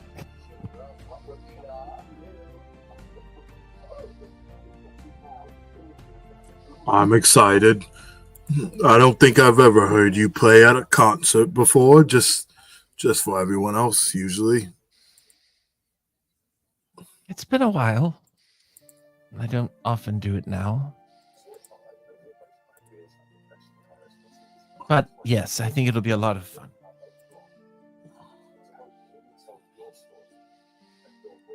And I think the song will help the inn.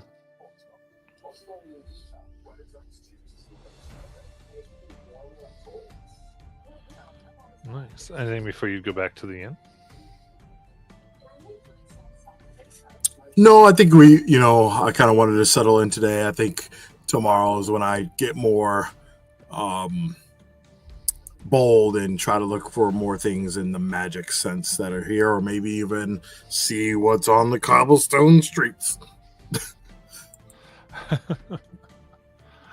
Very cool.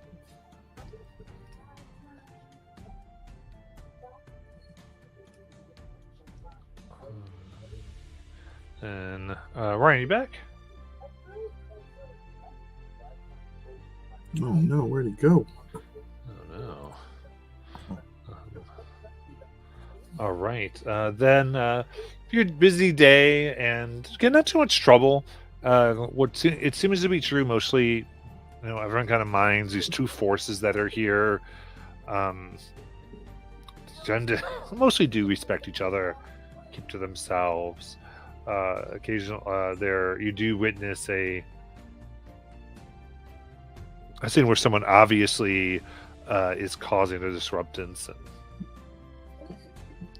the metal guards kind of come in to get them, and there's a slight argument over who has jurisdiction, and a quick passage of 3 gold gets them to go away, and the clans kind of take them, and you hear them beat them a little bit and kind of go, "No, don't do that again." Nice. Come on, man. You don't need to cause trouble for everybody. So there's a little clan justice still, but they do prefer to handle it themselves.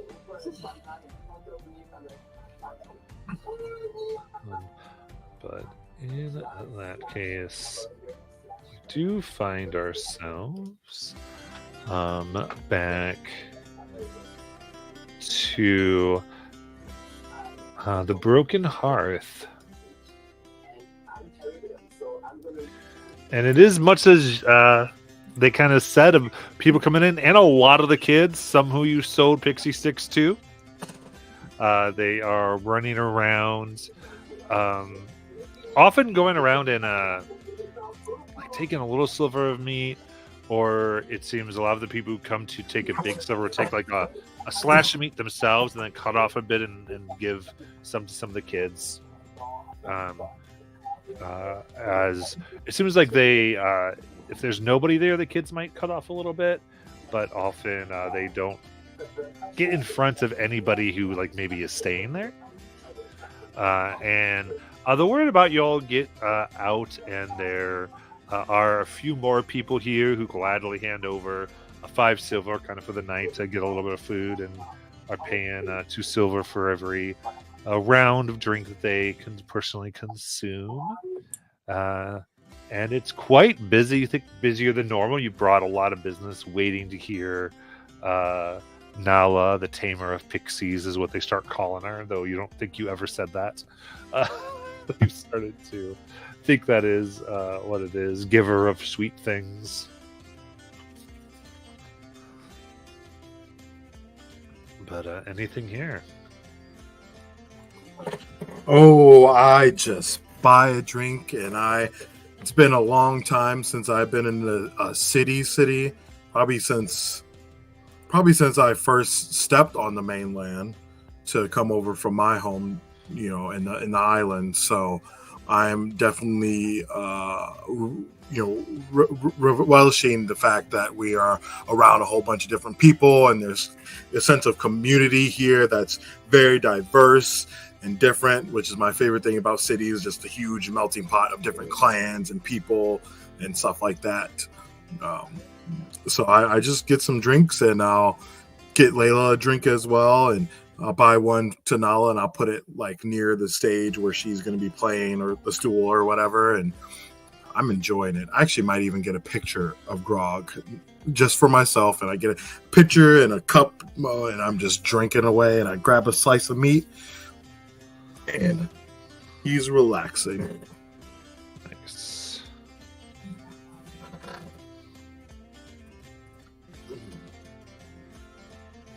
Nala. Well, Nala will pick up her harp. And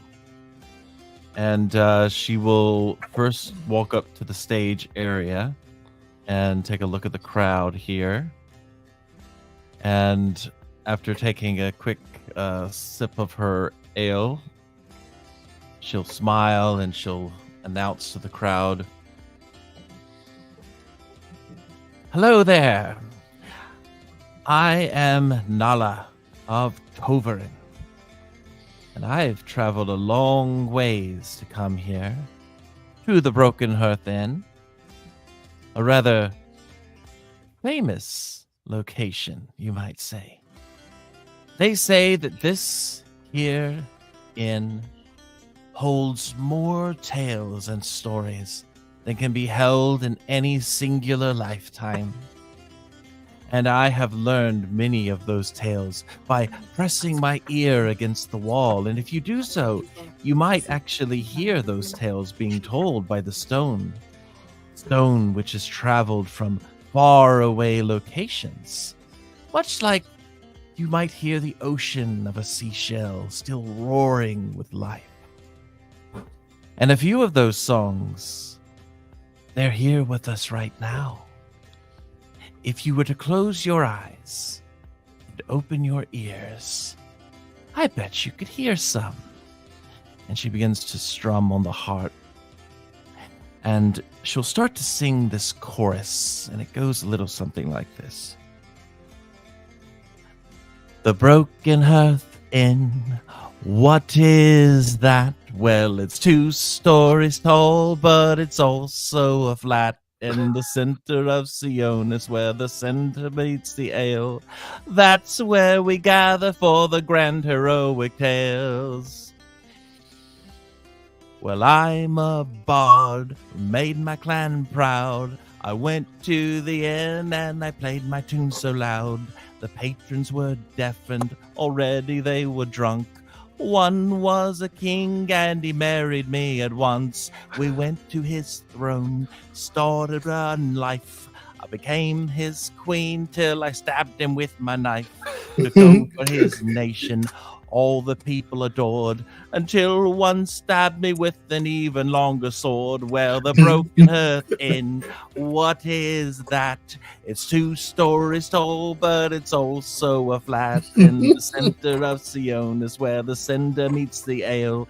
That's where we gather for these grand heroic tales. And she just keeps on going on with other people's stories until she comes to the outro, which goes like, so come take a journey where the magic unfolds, in the broken hearth inn where the stories are told.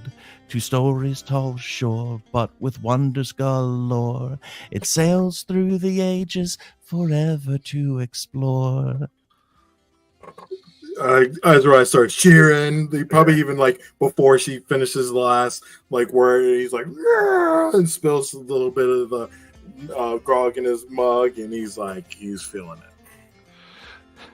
Oh yeah, people begin drinking and singing, getting thirsty, grabbing other bits of ale, and that's the basic effect. Give me a performance check.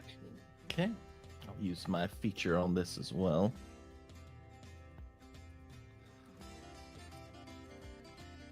Oh, nice. 28. Nice. And they're cheering, and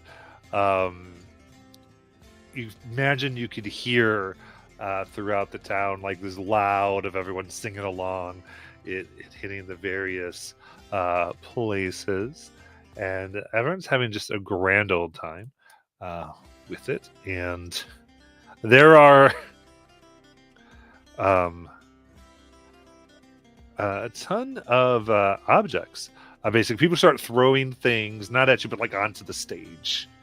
Again, it being a very trading society, they're just giving these objects, and you're seeing all this, like ching, ching, ching, ching, ching, ching, ching, some coin and various stuff that's beginning to push on there. And I thank them. I'm like, thank you. You're all so wonderful.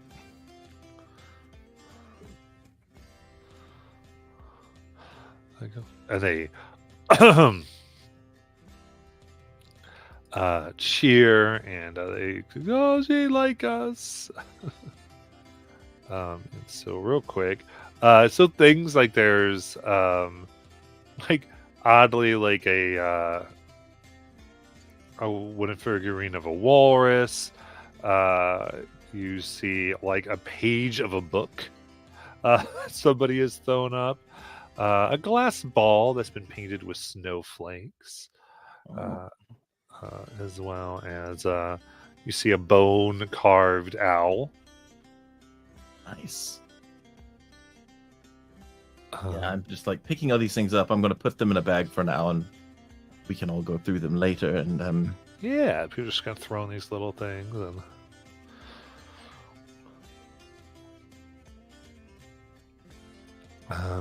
and in addition, like afterwards, they you see writing on actually above the hearth. After like you've done a few choruses, a few begin with ashes and coals, and then begin to write some of the lyrics, like especially the big thing about the broken hearth and main chorus there. Oh yeah, read it up as they put it up and cheering, and they go, all right, go Thank you, Nala, for that. We're going to give you the tin cup. Oh.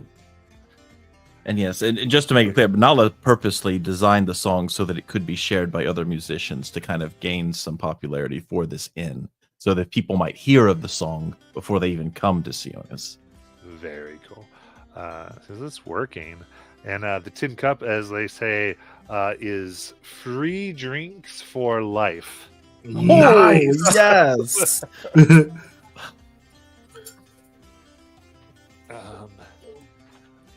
They give it to you in that particular cup. Lose the cup, that's it. If you have the cup, Yep. and Guard it you with your see life. It's looks like they took one of the stones and they kind of hammered it, and it does have the symbol. And I've never seen that go up before. You get very excited through the whole thing. Anything else going on?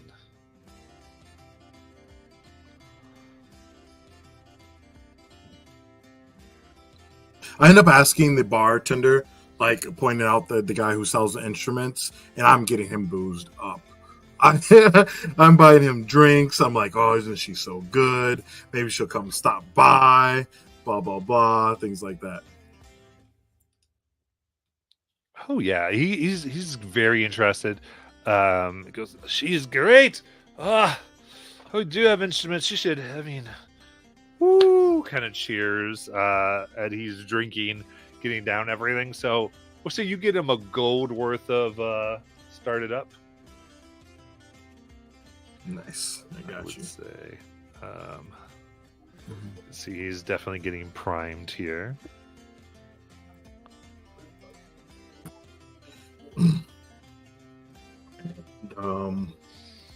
That's probably it. I'm just eating meat. I probably won't finish all of it. I'll let some of the kids have the rest, and I'll look over to Nala, and we did sell a decent amount of our sticks, and Nala surely brought these people together. How are you feeling? First night in the city. Asking Layla? Yes. Did I say Nala? Yeah, you said Nala. But it sounded like you were asking Layla. So Yeah, I was asking Layla. A lot of people. Yes. A lot happening. And It's different. different. I think I prefer the quiet, relative quietness of our village over the city. I could see where one would enjoy this, but I feel there's just a bit too much here for me. Does that make sense? Oh, I get it, Shirley. Especially your first one, it can be overwhelming. He looks out the window. Has the sun already set? Yeah, it is set by this point. Okay.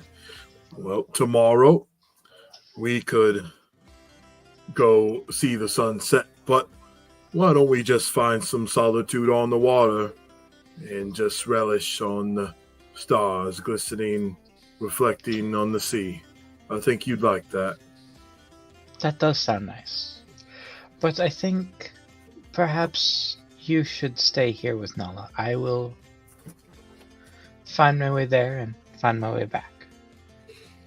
Okay. I think she would I very much appreciate your offer for company, but I have a feeling she would appreciate it more. I just worry about you. You know, we're both here for you, but yeah, Nala was really Yes. good tonight. Surely You we'll should let her tell- know. Yes, make sure you do. I think she would enjoy that very much. You are a very dear friend to me, and as is she. Likewise, now, Layla, you're one of the kindest, most caring people I know. Well, you enjoy your evening. I will. and I'll like take my picture that I had of the ale, and I'll make sure I fill your cup before you leave, and I'll be off, and I'll go up towards the stage. Also, anytime Layla's been drinking the beer or whatever, she's been using two hands and drinking it awkwardly, just because she's like, this is just not my normal thing. She just is drinking it awkwardly. She is drinking it, but it's very awkward. Like everyone can kind of see, so they're like, that's okay, whatever. So yeah, she'll finish her drink, and she'll find the closest port or dock or whatever, and kind of just sit there and look up at the stars and see the reflection on the waves, and just feel a little bit of peace for a little bit before, and kind of let her mind drift away from the nightmare.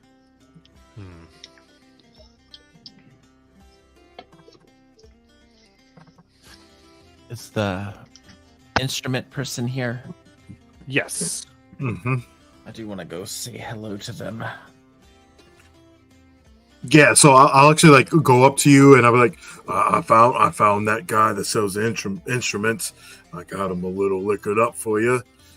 He seemed to like your performance, and so did I. Nala, you were incredible. Well, maybe you could introduce us. Yeah, so of course. And I like I'll grab your tin cup, and like the cup that was like the original mug I gave you to drink. I'll pour it in the tin cup. I'll get rid of the old mug, because you're a tin cup member now, and make sure that you have all your things, like all the gifts and stuff you have, and I'll carry them over as I like come over with all this stuff. I'm like, what was his name again? Ja, right? Ja, that was his name. Ja, here's Nala, the famous. Oh, indeed, you are famous. That was amazing. You are talented, especially in the way of knowing how to please the crowd. Thank you.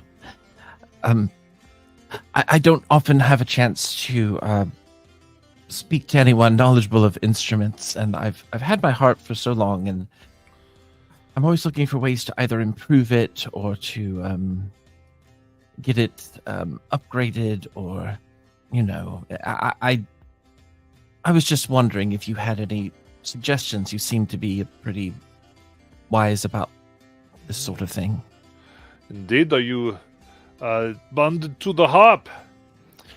Well, it has been with me for a long time, and I suppose it carries its own stories now. But I'm also interested in, I suppose, the newer instruments that are out there, because when I myself with this one, it was a long time ago. Well, I have harp strings. If you would to redo that, I have some polishes, as many things I can help you with. And as far as instruments, what is one you have been particularly interested in? Maybe I may have one. Well, I've been thinking about taking up a second instrument, learning to play. I don't above the table. I don't know the name of the guitar-like instrument in D&D, but I know there is one. So she kind of mentions that. It is. I hesitate here. The yachting. Yeah. Oh, do you have one of those? Yachting. I do. I'm afraid it is a special one, however. Oh. I could make I wonder if you'd be open to something. What's that? That you would say of my business. I go to many cities, and one thing that it's hard to do sometimes when you first go to one is get trust.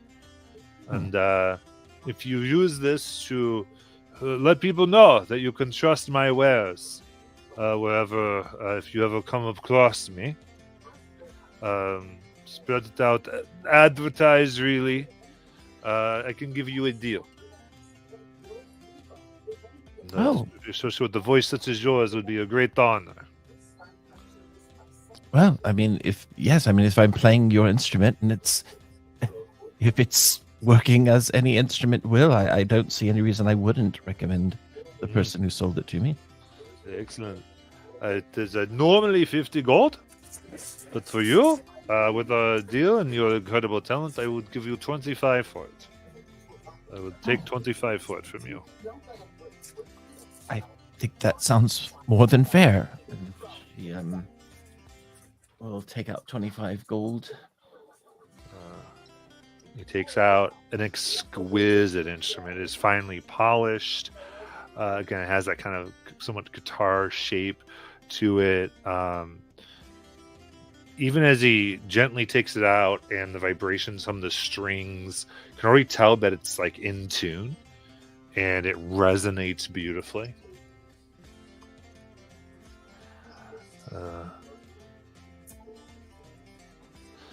Goes, it is quite special.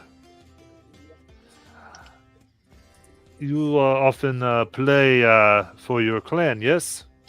Yes, and right now the harp is the only instrument I've really mastered, but like I said, I've been looking to take up a new instrument, and I'm fairly self-learning, so I'm willing to put in the time to learn it. Gets in close, he goes, this in particular, I traded for it from someone who unfortunately had much down on their luck. He used to be a type of, I think, I don't know, maybe a spy. Oh. But it's special. With this, you can write anything, anywhere that your music can get to. Write anything? Like above table, what is he saying? I'm trying to... As you can write something with the instrument as you play it. Can make a message. As long as you can see it and you're playing. It is good. It might help you or in many situations. And like I said, putting a little message about me would be great from time to time. I understand. Yes, that sounds fantastic, actually. It's a very good instrument. As a matter of fact, I'll go ahead and buy some of your tarnish and varnish and your strings, actually, in case I need more. Of course. Let's see, we'll do 2 gold for the whole lot. Sounds great. Excellent. So this is your yartine, but it is an instrument of scribing. Oh, Nice.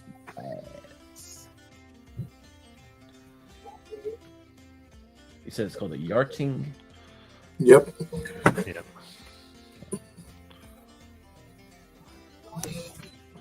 Yes. Right. It was funny because I was just looking at all the instruments because I knew you were going to talk to him. I'm like, what are all these instruments? He said the guitar. Like, yes, I know that one. I just saw it.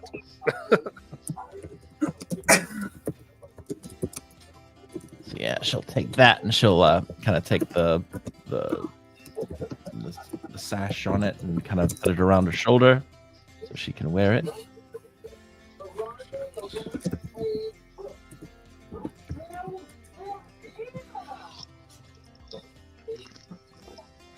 Well, could you actually, you know what? I do have a question for you. Do you know of any places around this area where they do musical competitions, or they buy music, or they buy songs?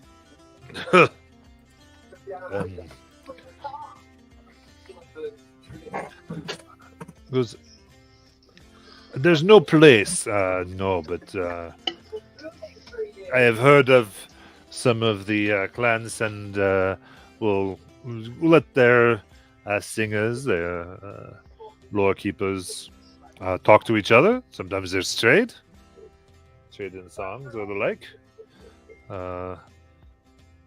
Mostly goes anything else. There's not much of a music thing otherwise. I understand. And actually, that sounds actually like a really good idea. As a note, though, I don't know if they even told you, but there's no playing during the day. Well, there is, but you have to be careful. It cannot be when they are singing the stonewalkers there. Oh, I see.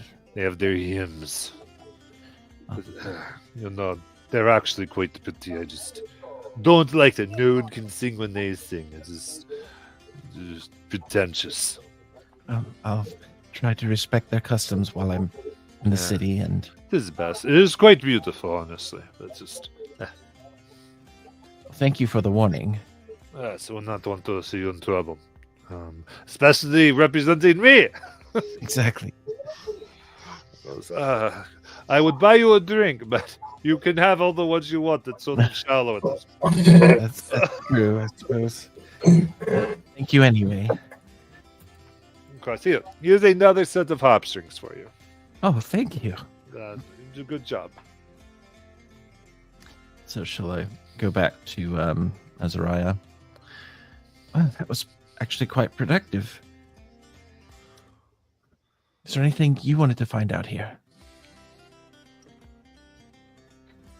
Yeah, oh no, I'm good. I'm drinking and I am like in awe, like my cheeks are red and I'm in awe of your playing. I suppose Layla's already gone out and I offer to go with her and maybe you even come too to the waters, but she wanted to go by herself. oh. That's I'm kind of worried about her. Yeah, I am too. Did you see how she drinks beer? No, how does she drink beer?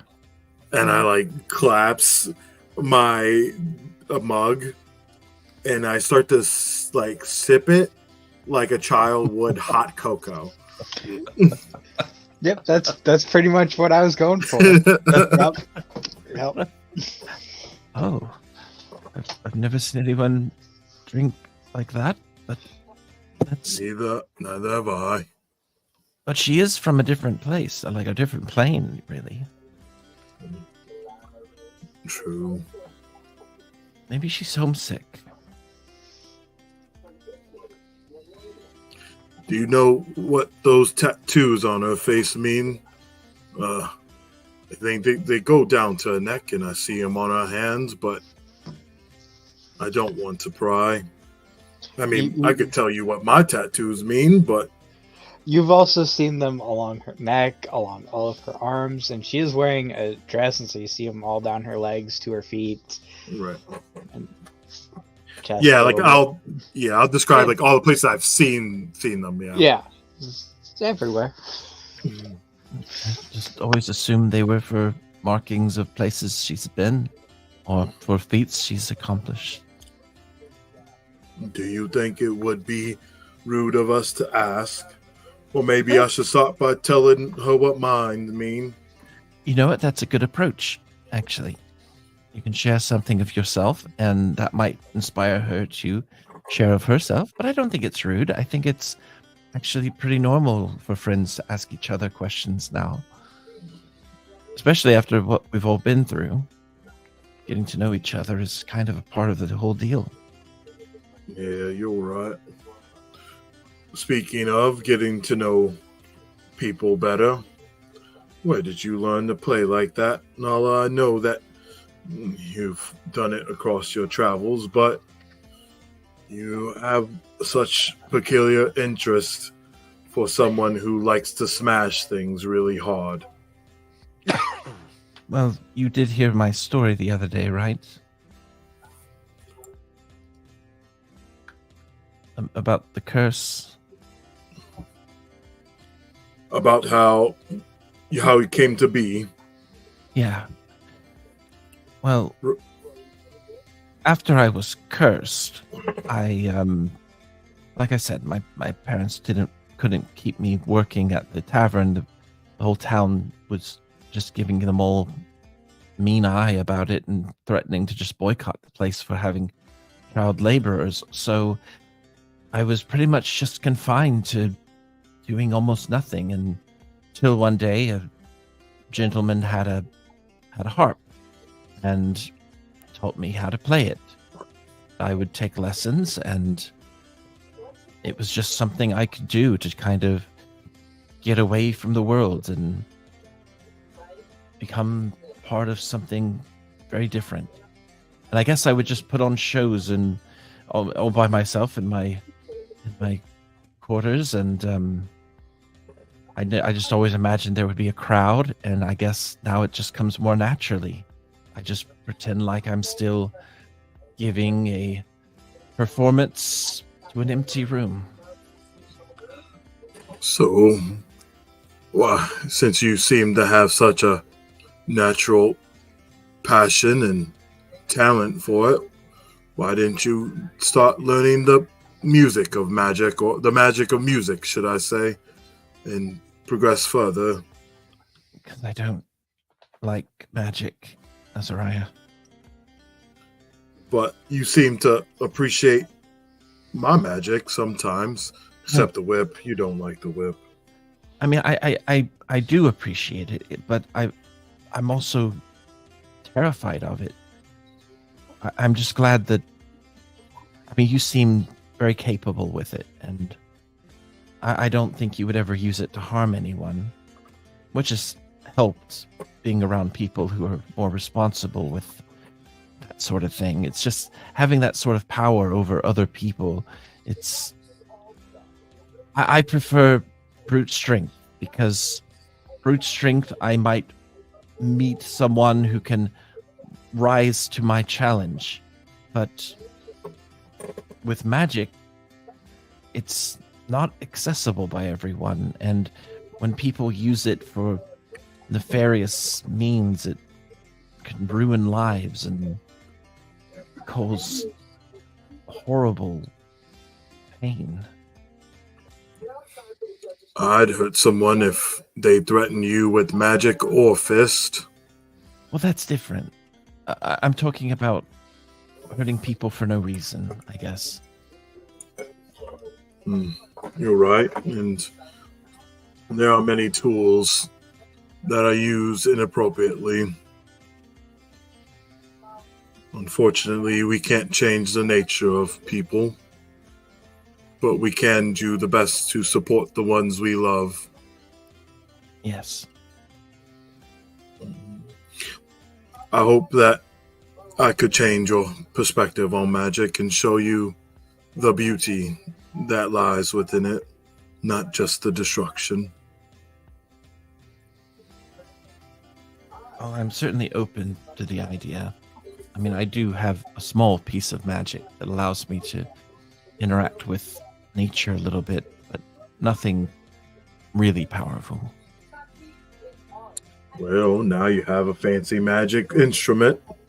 Yes, I do, actually. At least I can't harm anyone with writing down words. Well, I guess I could, actually, now that I think about it. Well, I think that fate and whomever guides you maybe wants you to open up to the idea that even though it was a detriment in your past, that you will be able to use magic in the right way as a tool for good. Or at least defend those who do. You already go above and beyond. I don't think that people tell you how much you're actually cherished in the village. Oh, they do. I actually feel very, very much at home among the people there. More so than I've felt at home in a long time. I'm glad that you feel welcomed. It makes me happy. I like it when you smile. He takes another sip. She smiles and masks it while drinking. Oh, we should probably check in on Layla. Yeah, absolutely. As we check in, like, what's Layla doing? After spending a little time out observing the stars, she'll actually come back. Oh, She actually probably came back just before you guys are about to. She just is like, nope, and kind of just found a corner to slink into. She's trying not to third wheel here. She's trying to be a good wing woman here. Layla, and we'll come over and sit down next to you. Azariah had a question for you. Well, actually, not a question for you. He had something he wanted to share. Go ahead, Azariah. Yeah. Well, I just know that, obviously you seem to enjoy or at least feel attuned to having ink on your body. And don't know if you can tell, but some of these here, as he points to the ones on the side of like his head and on his temple, are in the shape of a sickle with the ties of my ties to harvest and farming and, well, blood. As you start saying that, she kind of cocks her head, a little confused, like, what? I don't... She just kind of looks at you with a confused look. He points to your hand, that the ink on your body, there in your skin. Oh. Does it mean anything for you? In a way, I suppose. It'd be better I guess it would be better if I showed you, but probably not where others can see. Well, we have a room.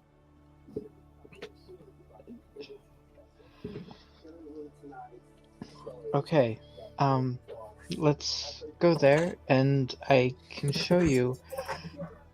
But before I do, I need a promise that you will not...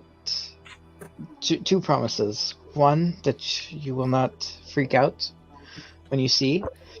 And two, you do not tell anybody for the moment. I'm not keeping it a secret necessarily. You'll understand when you see. Oh, can you conjure animals from your tattoos? I've heard of that. That is so cool. No. I promise, Layla, I won't tell anyone. It's your story to tell. Okay. I promise. All right. So then we go back to our room, and she's like, "Okay, it is a bit shocking. So please do not scream. I don't want people rushing in here. It does take me a second here." And as she says that, you'll see that as she starts, she'll do just one arm at the moment, but you'll see that the flesh part almost seems to sink in behind the quote-unquote tattoos, and her hand shifts to be to essentially have two fingers and then a thumb-like appendage, as her arm turns into what can only be described as bug-like.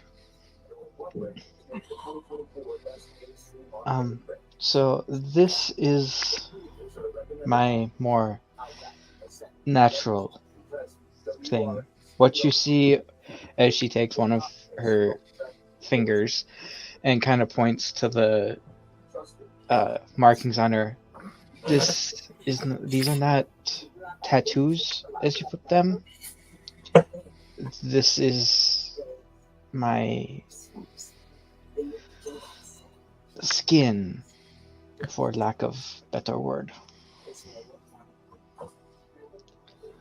I can show you the rest if you'd like, but it is not. It is not the most appealing to the eye. We accept you in all of who you are, no matter what is hiding underneath. Of course, and Layla, I'm sorry that you felt you had to hide this. I realize I've also hidden things, and I know that feeling. So I'm not ashamed. I just know that, well, it's not exactly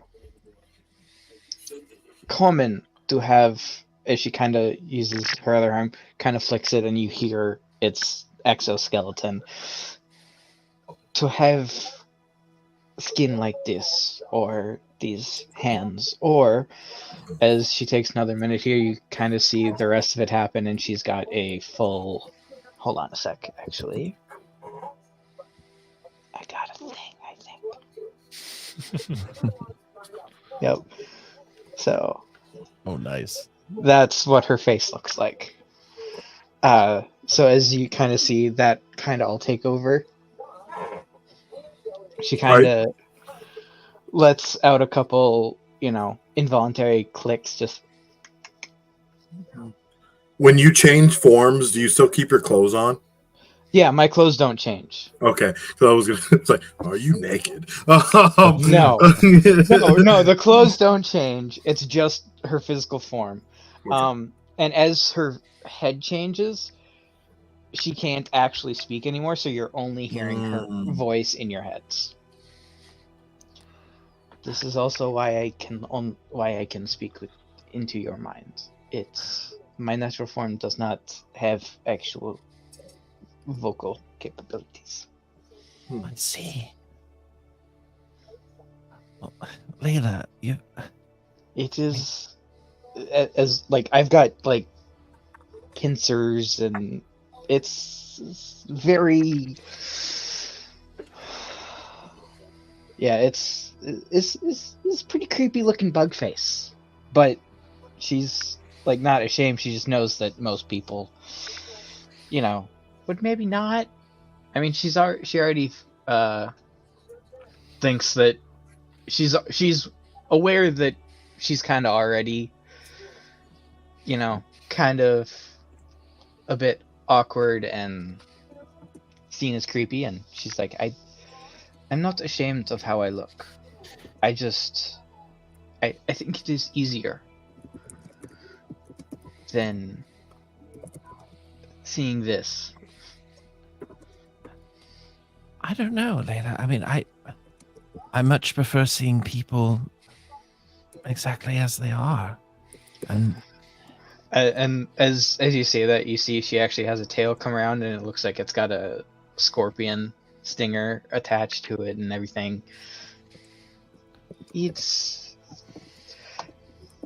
I've heard one too many kids screaming about bugs crawling around.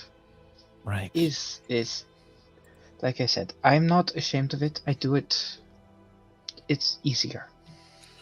I understand. Than trying to explain why they only hear my voice in their heads, and why I have.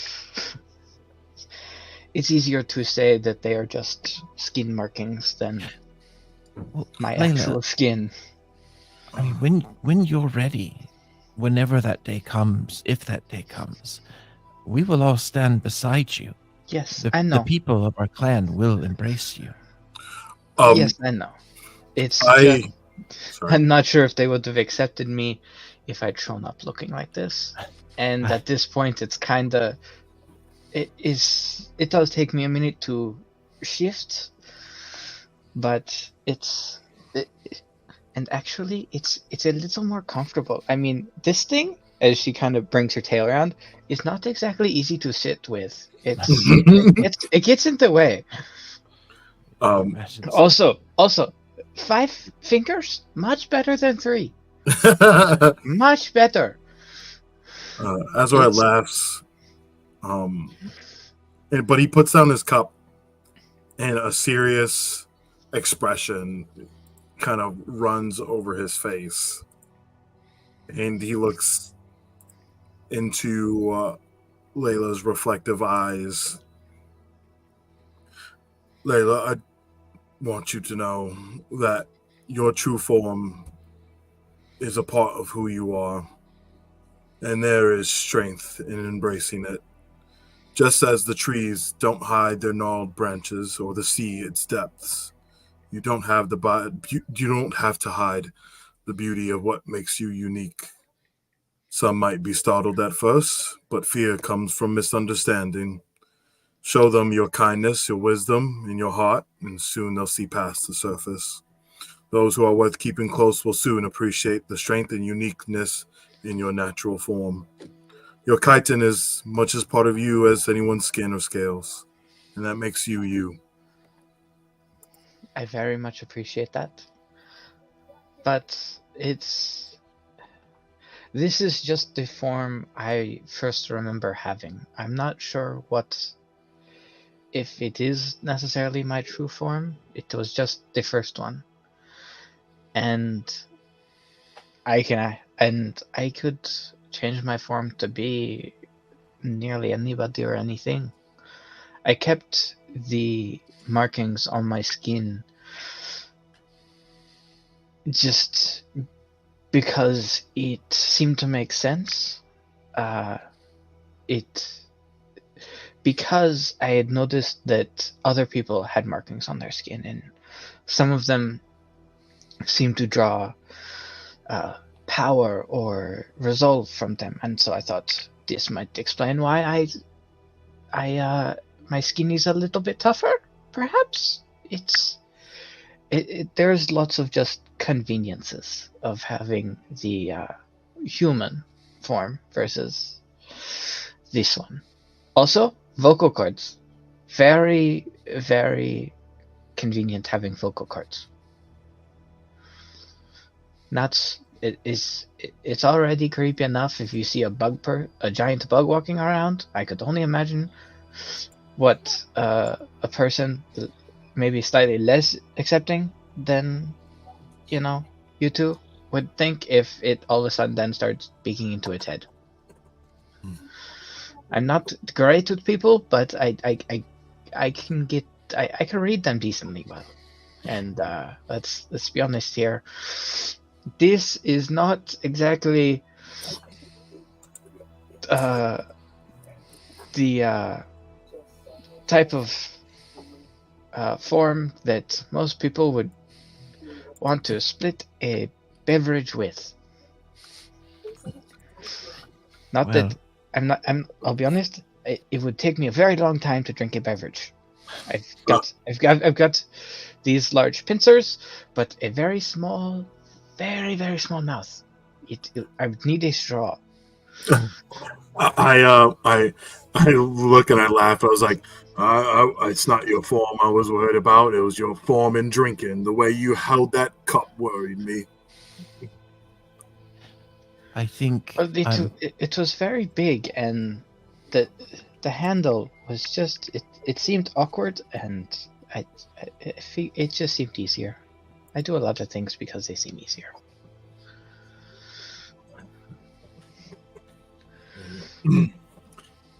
So, Well, and as I've said before, I'm not ashamed of my form. It's just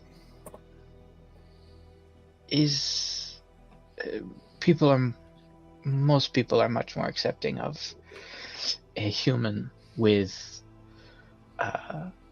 pincer-like tattoos on their face versus somebody with actual pincers on their face. Well, I did. hope- I did stumble across a couple of travelers before I found my way to the village, which is how I found that out. They did not take kindly to a giant bug. They screamed and threw things at me. you were in the wild for the most part. I get it. I kind of just landed in a forest area and just kind of started walking in a direction and happened across some it probably in hindsight it probably didn't help that they were set up around a campfire for the night, and I kind of just walked out in the middle of it. But yes, they threw. There was lots of screaming and throwing, and so I quickly ran away because then I started because they quickly went from throwing the food that they had that they were eating into grabbing knives and throwing them. The food was not so bad to be thrown at. Knives, little less fun. I So I hope think you. I kind of adopted the more human form out of, well, to not have knives thrown at me again. makes sense. I hope that you could give people, especially in cities or villages, the opportunity to prove you wrong. Maybe starting with our village.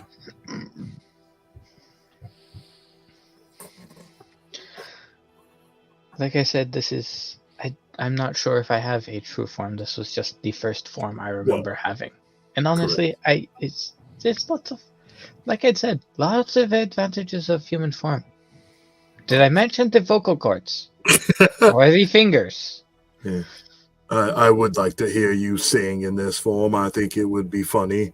But do you think I mean, it would sound however I want it to sound because I am speaking just straight into your head. Or do you want the clicks? Oh, the clicks. The clicks. The clicks. Oh, yeah. She'll go ahead. It is. It's actually not. It's not good at all. It's almost like nails on a chalkboard. She's not a very good singer in the first place. So even if it was just in your head, it probably wouldn't have been great. But the clicks are. It's roughing it. Yes, like you could almost feel like goosebumps and like a shiver down your spine. Like, oh, this is. Okay. Put a hand up. Yeah. Never mind. It's okay. All right, Um, I'm going to go ahead and change back. It is nice to stretch the tail, though. Oh, that got real tight. But she kind of just whips it back and forth for a second. All right. And she'll take a minute and shift back into her human form. I finished my drink, pour the last bit of my pitcher in the mug, and I'm glad that we were able to get closer. Look at what one night in the city will do to you. All right. So, I think I'm going to go and spend the night sitting underneath the stars. If the two of you want to go ahead, sleep in the room here. I will see you in the morning for breakfast. All right. I'm sure you can protect yourself. If you need anything, you know where to find us. Yep. And at the very least, I can, even without saying anything, and she closes her human mouth and you still hear in her head, I can still contact you. Also, and she takes she finds something, like a pixie stick that we didn't sell, and kind of taps her skin. I've my skinny's armor. I'll be fine. Yeah. People surely would like to have their skeleton on the outside. That would be so useful. It has its moments. Well, All right. Layla, I appreciate you for trusting us. It is not a problem. The two of you have given me no reason not to. Same with the other elders. It's just we also haven't exactly had a lot of time to be private. It's been a large group with very few opportunities where it's just us, without risk of somebody, walking into the campsite. Well, I'm finding out more and more every day that we are each survivors in our own way, making our way through this Make it away. crazy Issyrla. And each of us have had a lot of sacrifice to get here. It sort of bonds us. Yep. So, well, we've all Enjoy had the a. sauce. I will. You'll enjoy your beds. Is there more than one bed in the think room there's that we got? 3 Yeah. beds, right? Three beds. Oh, yeah. Three. You basically paid for 3. They have 3 rooms for you each with 2 beds, so there was a lot there. But Yeah. So, and she kind of just bows her head to him and walks out. I admit that was not the story I thought we were going to hear. It's far more interesting. I was really betting on tattoo conjurations, but this is a very much more interesting tale, and it also it concerns me who might be following her. Yes. Actually, I was thinking the same thing. Now more than ever, I want to make sure she's all right. She's had to go through a lot. Well, we all have, but you two especially. Well, you as well, Azariah. I'm sure my brother and father are fine. Someone's probably just using their blood for terrible rituals, that's all. I mean, I think finding them, it's something I would like to do for you. I don't have any chance of finding family myself. They're all long gone. I would hate for you to lose them.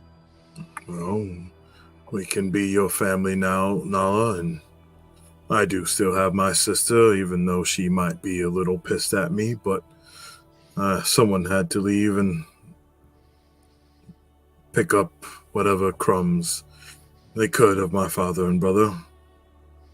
It was honestly the reason why I set out to find Schofield, because if I was able to learn more about the magic that I study, I would probably be able to find the ones who were maybe seeking to take my older brother and my father.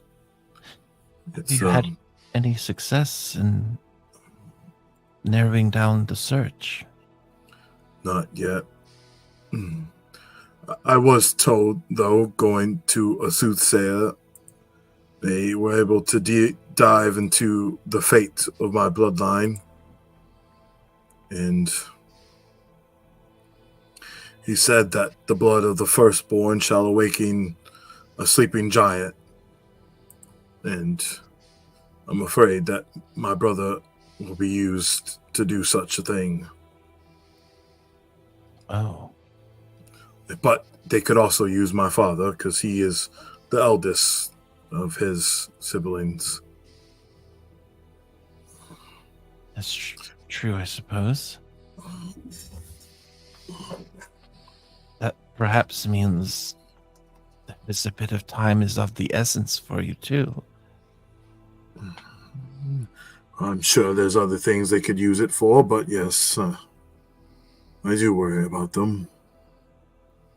Well, I'll help you with trying to narrow the search. I may not be magically inclined, but I know how to read maps and study geography, and maybe we could figure out what types of areas they're in somehow using your magic. He looks at you and he smiles. I would like that. I appreciate your help in all things. I think ever since I met you in the library that I've slowly been able to open up and be more of who I was back home in this foreign land on this continent here. It's not Yes. the same. You were actually one of the very first people I met who I immediately just felt I could trust, perhaps because I have a background involving giants as well. You sure it wasn't my cute baby face? Well, that probably played a role too, yes. Yeah. They told me, my grandmother told me when I was growing up that I was very demure, very mindful.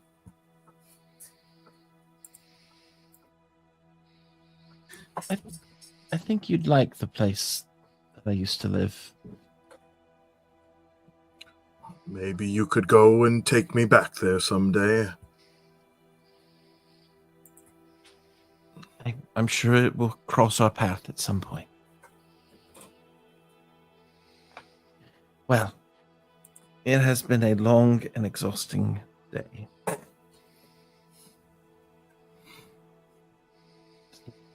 Suppose we should take this opportunity to at least enjoy a night's rest that's not on the road.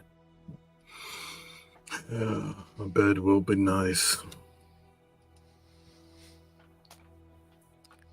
Well, it was a pleasure, and I really enjoyed hearing you play tonight. I love talking to you too. You both are very wonderful, especially you, Nala. Your singing is amazing. As he goes back to it again. Good night. She'll go find a bed for the night. Okay. As lay Lego out under the sky, you two find your rooms and think about having to get back in time for all the other things. We will end for tonight. Watching, thank you so much. We had our session today. See you next week. Bye.